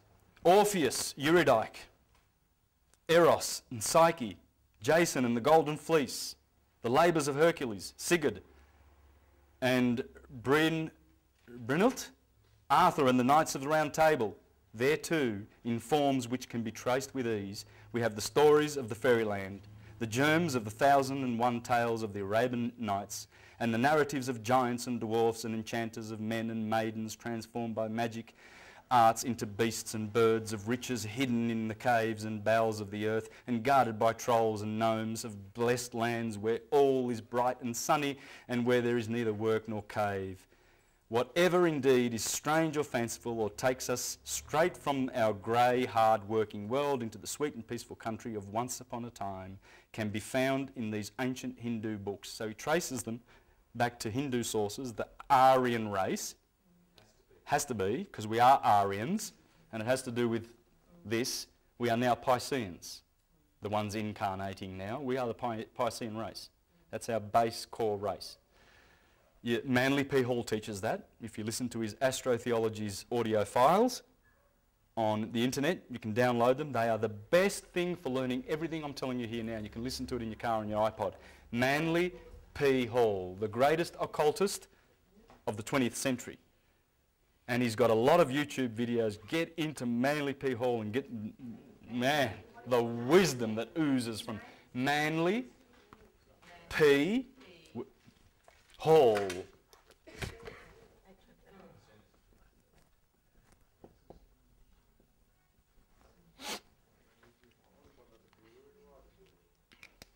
So all the heroes, it's all the sun. And they all mean the same things. That is, the relation between the sun and the earth, the succession of day and night, of winter and summer, of storm and calm, of cloud and tempest, and golden sunshine, and bright blue day, sky.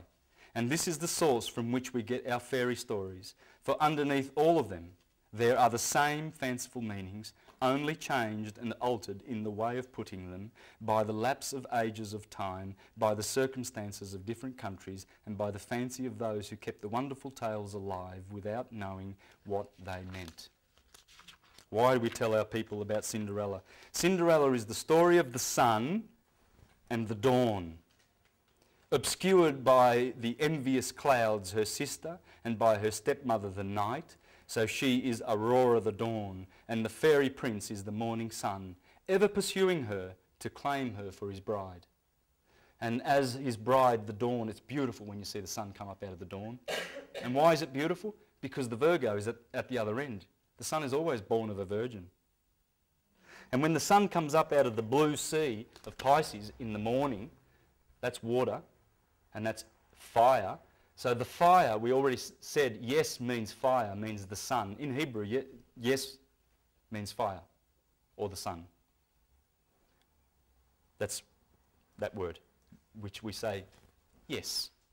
And we shut our eyes when we pray to the Lord. Why? Yes. It's the light of the world. Look, they shall see me in the clouds. And when he comes up out of the water every day, born of a virgin, he comes up out of the Mare, Maria, Jesus' mother, Mary. That's Mary. Maritime, marine, water. And if you get the alphabet and you put A over here and you go B, C, D, E, F, G, H, I, J, K, L, M, 13th letter, middle, A, air, spirit, M, matter, marine, and N, next door, they are the waves, the glyph in Egyptian for water, and that's Aquarius, the water bearer. And Mem, the Hebrew letter Mem, in the middle means water, and Nun means fish. In Italian, we have nuotare, to swim. It's all water. And then you go around and you see how the alphabet. Now, to learn all this, you need to read, if you're interested in that subject, Alvin Boyd Kuhn, like Manly P. Hall, another great occultist who teaches this, how the alphabet is here, and he's exposed this to the world. And also the numbers are in there. The numbers, which I'll go into later, 1, 2, 3, 4, 5, 6, 7, 8, 9. The numbers from 1 to 9 are here. You're going to run out later. Huh? Oh yeah, big time. Little Red Riding Hood gets devoured by the wolf and then comes out alive at the other side. The hunter, the darkness, the wolf. To learn how every myth and fairy tale, I would suggest you read these books. These are the best from the 1800s. You've got Myths and Myth Makers by John Fiske, and fairy tales, their origin and meaning. When Perseus kills Medusa, Perseus is the sun and Medusa is the starlit night. The stars, they run away when the sun comes to town. You can't see the stars behind the sun. It takes up all the light. Sorry, I'm the hero of the show. That's why Christians act the way they do, the artificial Christians who believe in the historical Christ, which is the biggest lie ever told. And that lie needs to be exposed by someone who knows.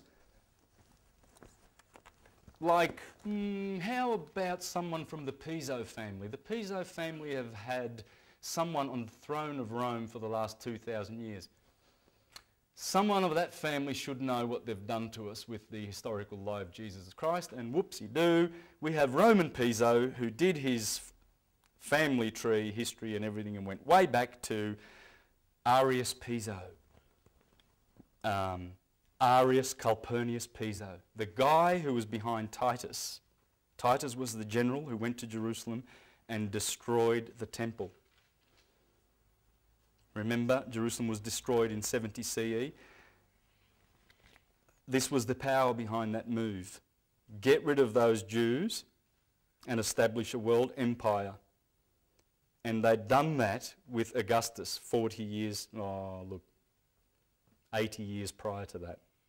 When Julius Caesar, and by the way, JC in Julius Caesar corresponds to Jesus Christ. That is the Messiah. Anyway, this guy has exposed that, when you read this, you'll be disgusted at how they did it. And all the sexual innuendo in the Bible and all the stuff that they put in there to, basically, they've mutilated the Bible, but it's still a document in which you can find this truth. It's still there. It's just you have to look for it. But these people tampered with it and made the Christ story a literal story. They placed it in time. And that has been the greatest evil. And how much killing have they done ever since? Christopher Columbus, this country. Remember what they did to the blacks in this country, the Christians? They came here, it was Christ. I'm telling you, they came with their crosses. No, not all of them. Absolutely. Yes. Yes. No, it's not. It's not. I'm not doing that. Do you understand? I'm not trying to do that. Is that, or am I, you think I should be a little bit more clear about that? Because I'm not. I'm not trying to do that at all. But the reason why I say this is that I know the history. And I've done seminars on this, how the Vatican owns the title to the whole planet. All the souls therein, via the claim of right that they made through their papal bulls. And one of those papal bulls was written up in 1471, 11 years before Columbus set sail. And when Columbus came back, he signed contracts with the King of Portugal called the Treaty of Thyself, in which the Vatican, Alexander, the Borgia Pope at the Vatican, blessed and accepted as the title for all the Americas. And that is how they've treated us. They do own the world by virtue of that. And Franco Collins is the guy in Australia, that's the guy who's going to challenge them. Because that claim of right hasn't been challenged. They put on that papal bull that they own the world and all the souls therein, and that's why our birth certificates are tied to that. And that's why they conquered these lands. That's why they had to come here and take this land, because it's a business. It's a corporation. Those trusts are corporations, and they make money on them. And they've enslaved us by doing that. And they're running a business. All of this is a business. It's all a business. The Americas, everything. It's all business. That's what I'm saying. That's what I'm saying is the Christian power, because the religion that they use, the deceivers in theology, is predominantly Christian. The fictional Christian, because I'm teaching you true Christianity here. Christ is the Son.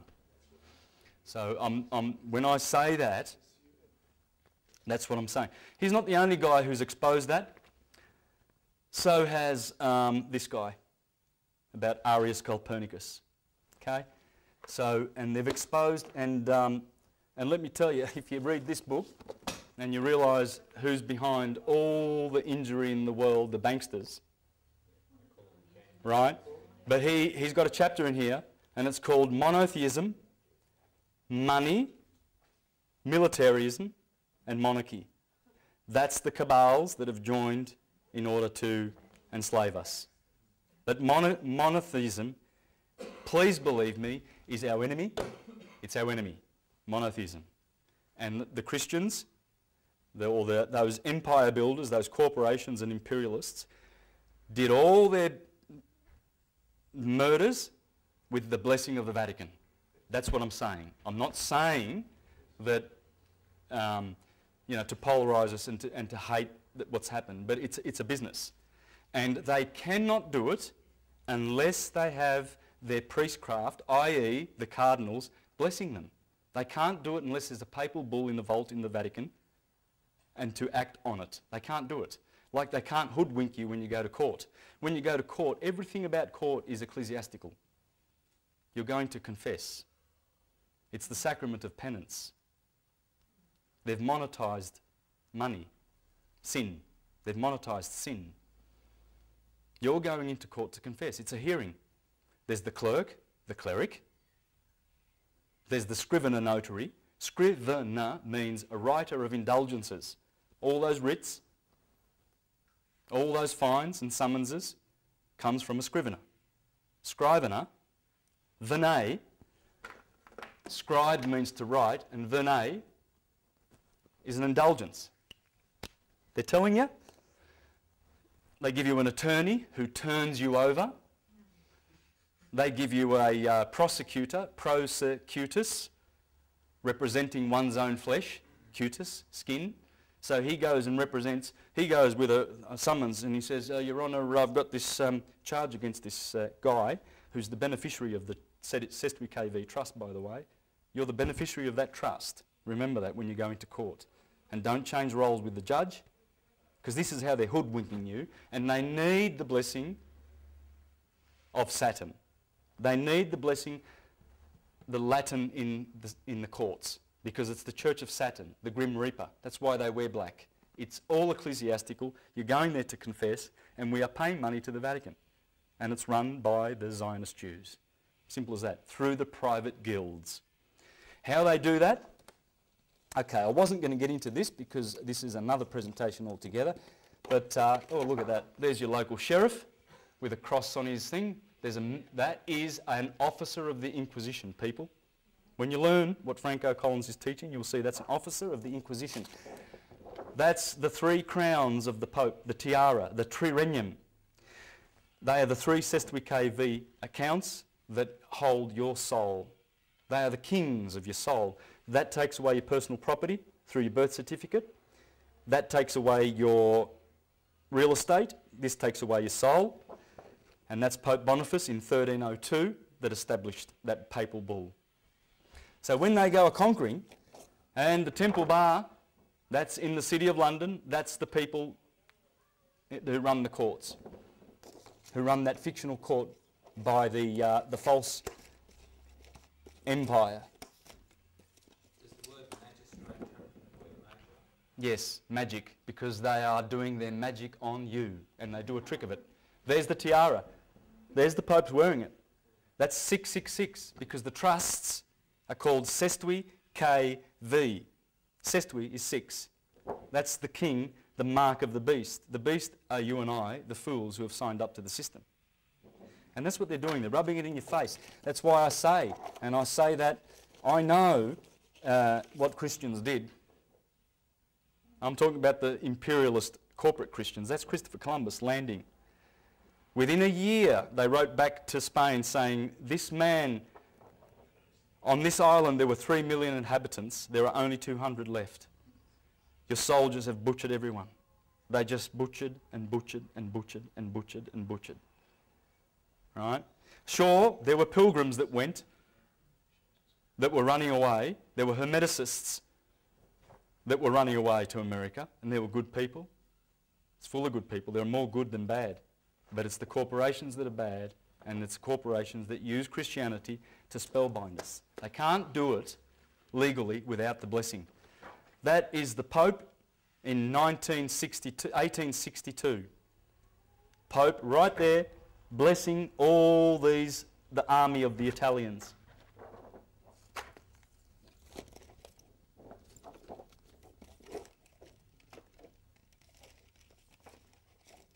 It's scary when you think about it, but we have to bust this system. I mean, it needs to be busted. It needs to be either ignored or dealt with. And I think that if anyone was interested in really studying that aspect of our history, I've got some websites that will be very, very handy to go to. That's Franco Collins. And they all connect to my website called universaltruthschool.com. Universaltruthschool.com.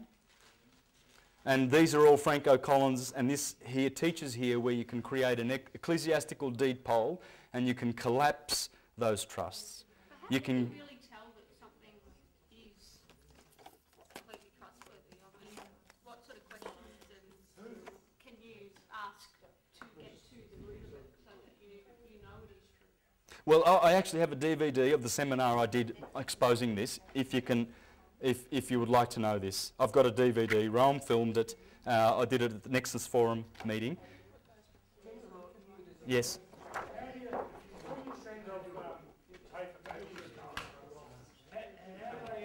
Well, you don't have to write these because they are all connected to my Universal Truth School. You see the links on my Universal Truth School website. All of these Franco Collins ones. But there's great reading in here. There's great stuff in there. Have a look at that. That is a painting by Giorgio Vasari in 1572, Pope Gregory's army, navy, 200 ships in the Bay of Naples, going to Turkey with the Inquisition, with the crusade against Turkey. 200 ships in the Bay of Naples. That's only a portion of the Navy. That was only a portion of it, 200 ships. That has morphed into the US Navy. It's been morphing and morphing and morphing, and it's a corporation. They're just corporations. But they're getting sued and they're going to come down. The corporations will all be a thing of the past in the next few years. Believe me, I know this. It's going to happen. What is your understanding of the Antichrist? Okay, the Antichrist is in fact Christianity. It's the people saying, Lord, Lord, did we not perform many miracles in your name, and did we not expel demons, and did we not cast demons out and do powerful miracles in your name? Of which he replies, get away from me, workers of lawlessness, I've never known you. It's Christianity. Because what they're doing is they've counterfeited this true science. These are the 12 apostles. This is Christ. Why is he the Lamb of God? Why is he the fisherman of men? Why is he the Son of Man, the scapegoat of Israel? Why is he a virgin, born of a virgin, the bread of life? Why is he the Messiah of the tribe of Judah, the Lion of Israel?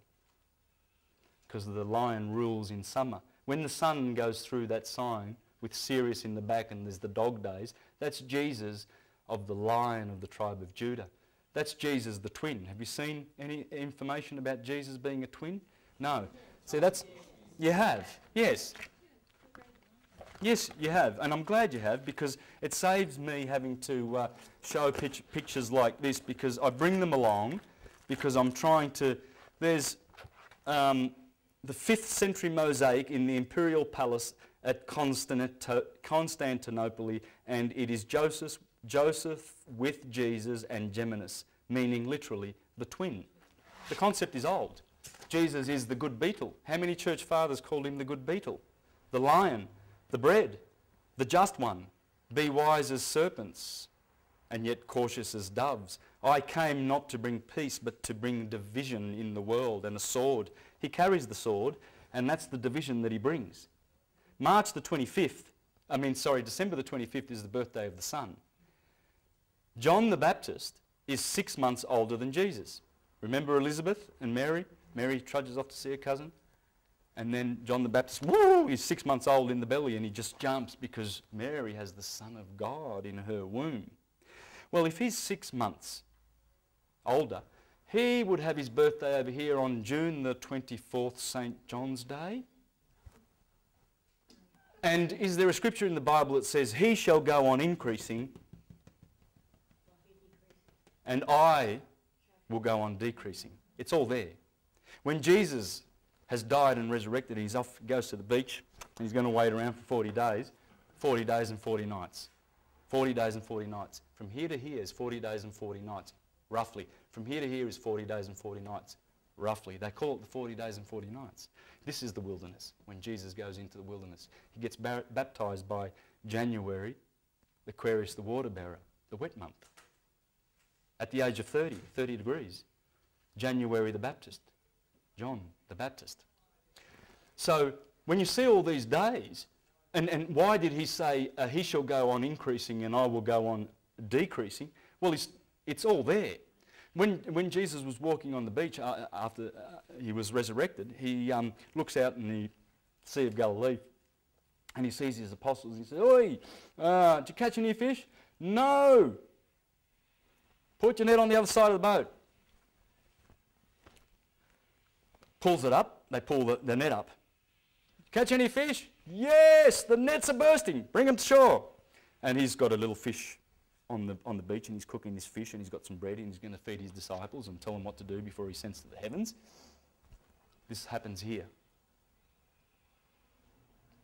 This story. I'll explain that. It's all here. All the stories, Little Red Riding Hood, anyone, name it. You name it and I'll interpret it with this. Or it will interpret it with this.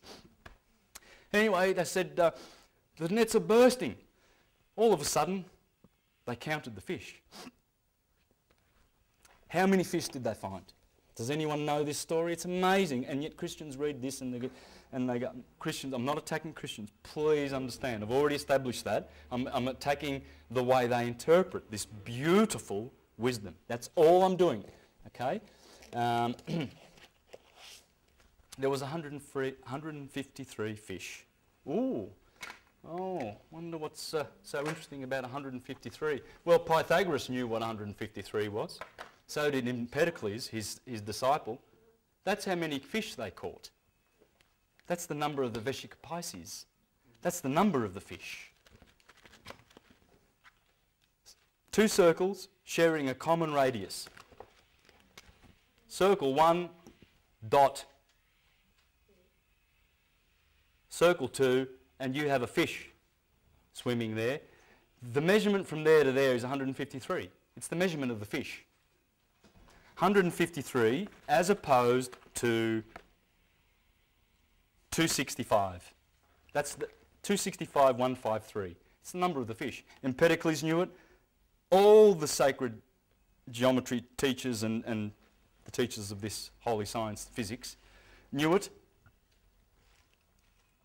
And so there it is embedded in the gospel.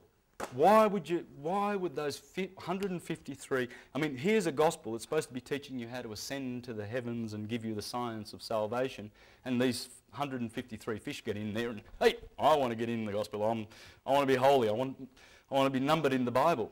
It makes no sense, really, does it, to count the fish? But it shows you that they're hiding it in there, and the Piso man brings that out. He brings out how they borrowed from Plato and how they borrowed from Hermes and put it in there. How many sacred days? Here, on the 6th of August, in the Bible, is when the sun is transfigured. It's the middle of summer. That's the transfiguration. On the 15th of August, you have the Ascension of Mary. Wind up, 5 minutes. And you have the Ascension of Mary. And then you have the Nativity of Mary in September, on September the 8th. Well, the Ascension is when the sun goes into Virgo and takes all her stars away. She's ascended. And then when the sun climbs another 30 degrees and comes out of the Virgin, then she's reborn again, the Nativity of the Virgin. 25th of March, that's when Gabriel says to Mary, you shall conceive. 25th of March, count 9 months, and the sun is born. That's the birthday of the sun, the 25th of December. Exactly 9 months. And Pentecost, around about May Day, that 49 days, remember, that's when, in the womb, here's conception, that's when the embryo becomes a fetus, and then 5 months later, the baby drops. Virgo, the belly, the baby drops, 3 months later it is born. This is the cycle of the birth of man. And it starts here on the 25th of March. And that's why they always celebrate the Passover of the lamb, and they eat the lamb, the Jews. The 3 most important Jewish festivals of the pilgrimage were here, here, and here. Equinoctial. Christmas is here. And there are literally, just go around, have a look at St. Paul's baptism, the 25th of January. Find out why St. Paul was converted over here. Find out what it means when Jesus is born in a manger and there were shepherds and flocks outside. Well, that's because when Jesus is born on the 25th in Capricorn there are two constellations. One's called Al-Firq in Arabic, and it means the flock. And one's called Eray, and it means the shepherd. That's the shepherd outdoors. And he's born in a cave. Well, that's the cave. Capricorn is a cave. It's where Golgotha is, the place of skulls, Saturn being the ruler. All right. Anyway, there are a couple of wheels I think we've missed, but nonetheless, if you are to remember that this is the 24-hour day and the year and the points, the beginning points, we already discussed, this is the start. It was called Primus. It's right ascension. It's the start of the sine wave, and it produces this beautiful effect. And when you look at it, it corresponds to physics. Cardinal fire, fixed fire. Of course, it's the warmest part of the day, 2 to 4, and it's the warmest part of the year, midsummer. So of course it's fixed. And then of course it mutates here on the 21st of December. Of course that's mutable fire. Fire cannot enter into this quadrant because it's done its triplicity in the kingdom of Jesus opposed to Satan's. And these are the two churches, the two brothers, and they fight with each other. Here, remember I showed you Orion was in here, in Taurus. Orion is killing the bull. He's slaying the bull. This is where our brain is, the left hemisphere and the right hemisphere. It's Cain killing Abel. Abel is the bull. Cain is Orion, the hero. Cain kills Abel in that the day kills the night, like Horus kills Set, but also it's talking about the right brain, the left brain, who is the tyrant, the male side, killing the right brain. It's there in the stars. When you see Orion killing the bull, you know what it means, because that's what the occultists knew, and they taught that. They taught the inner story of what's going on here. I wish I had more time to do that and show you how the stars, how all these stars, is a beautiful story to tell, and it's in your body, it's magic. And when you look up and you see, oh, there's my heart, there's my head, all in the skies. Probably wrap up with a question then, and for the film, and then if anyone wants to stay back, I can go on. Are we allowed to do that, George? I won't hear questions, so unless you... Repeat them? Yeah. Okay. You know, like say what the question was. The books you were showing here, you have them listed on the website? Yes, I have a video now. If you're interested in all this, I have some products that I'm selling. Now that's $10. That's the book I was showing you before about the astrological body types. I'm selling that on my website anyway, but I've got a few of them here, 3 or 4, and they're $10 each. I have $20 DVDs, and this has 2 hours and 40 minutes of this with much, much different facts. Much different facts, and I do go into stuff like I show how before I was telling you about all the symbols that they're using. That's the sun, that's Aries, that's the sun, that's the sun. All of these cars, they're all the sun. That's the winged disc, Viracocha. It's all the sun. Holden, there's Leo on the sun. Of course you're going to use the sun. There's Leo, there's the sun, the CIA. Lucent, Lucy in the sky with diamonds. The eye of the sun, Time Warner. There's the Elvis Presley's sun label. There's Elvis Presley, the King Ra, on Ra, standing on the sun. Of course, you're not going to have some doofus symbol. All these corporations are going to have the sun. There's the black sun. Remember Saturn? 2 suns and the Vesica Pisces in the middle. The sun, 72 leaves. Very important, number 72. The Sun, Time Warner, The Sun, Life winking at you, The Sun, the newspaper, The Sun, Vodafone, 666, borrowed from the Ku Klux Klan, and they're telling you in the face and they're laughing at you, buy our products please, Hyatt, The Sun, The Pyramid, The Sun, Disc Over, The Sun, The Stars, The Sun, Cancer, which is the Sun, the unicorn, Cancer, and the Moon, and the Moon is always white, the bride, and the Sun is golden, Aquarius, the water, Volvo, male and female, vulva, just put an A on the end of that. There's Mars having sex with Venus's orbit. Mars is very elliptical, Venus is softer, and that's the Sun, Toyota, there's the Sun. Mazda and Nissan all mean March because the Sun, the Sun is passing over the equator. Nisan, the month of strength. McDonald's used the Aries symbol. Nike, the rings of Neptune, Saturn. Remember the E, ether. They always do something with the E. They always make it look, you know, oh, let's shove the E in your face, but you don't know what's going on, do you? It's ether. Or it's the fifth essence, 1, 2, 3, 4, 5, or the fifth letter of the alphabet. 5, they're telling you about L. 5.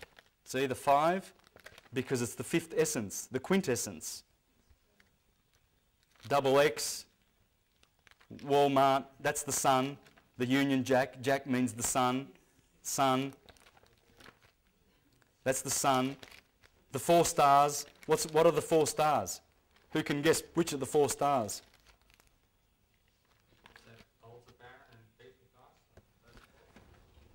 Aldebaran, Regulus, Antares, Fomalhaut. Now, just one more thing, and then I'll leave that.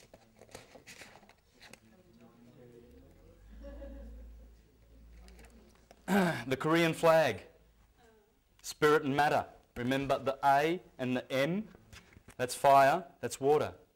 Water, mem, marine, earth, fire, air and water. The 4 polarities. It's all science. All of these symbols are science. We've forgotten the meaning. They're all science. There's the man, Aries on the head, Pisces at the feet. There is a scene, a Christian scene, of Mary being announced that she will be a virgin. She's a virgin, she will conceive. It's in Egypt, in Luxor, in the temple of Luxor. And the 3 wise men coming to do obeisance to the cloud.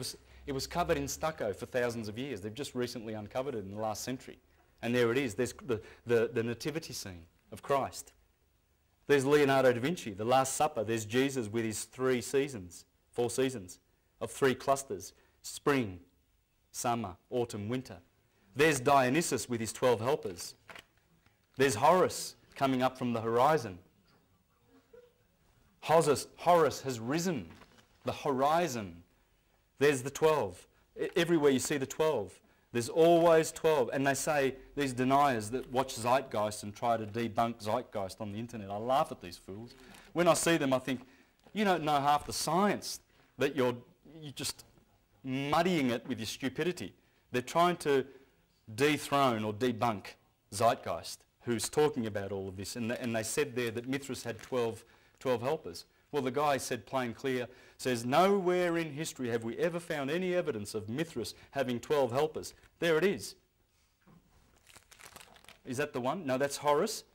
I probably don't have the one of Mithras, but have a look at the guy who debunks the debunker, and he's got the picture there. You can get it on Google. Just go in Google Images, Mithras and his 12 disciples, and it'll pop up. And this guy debunking Zeitgeist, and he says there's no evidence in the world. Thank you.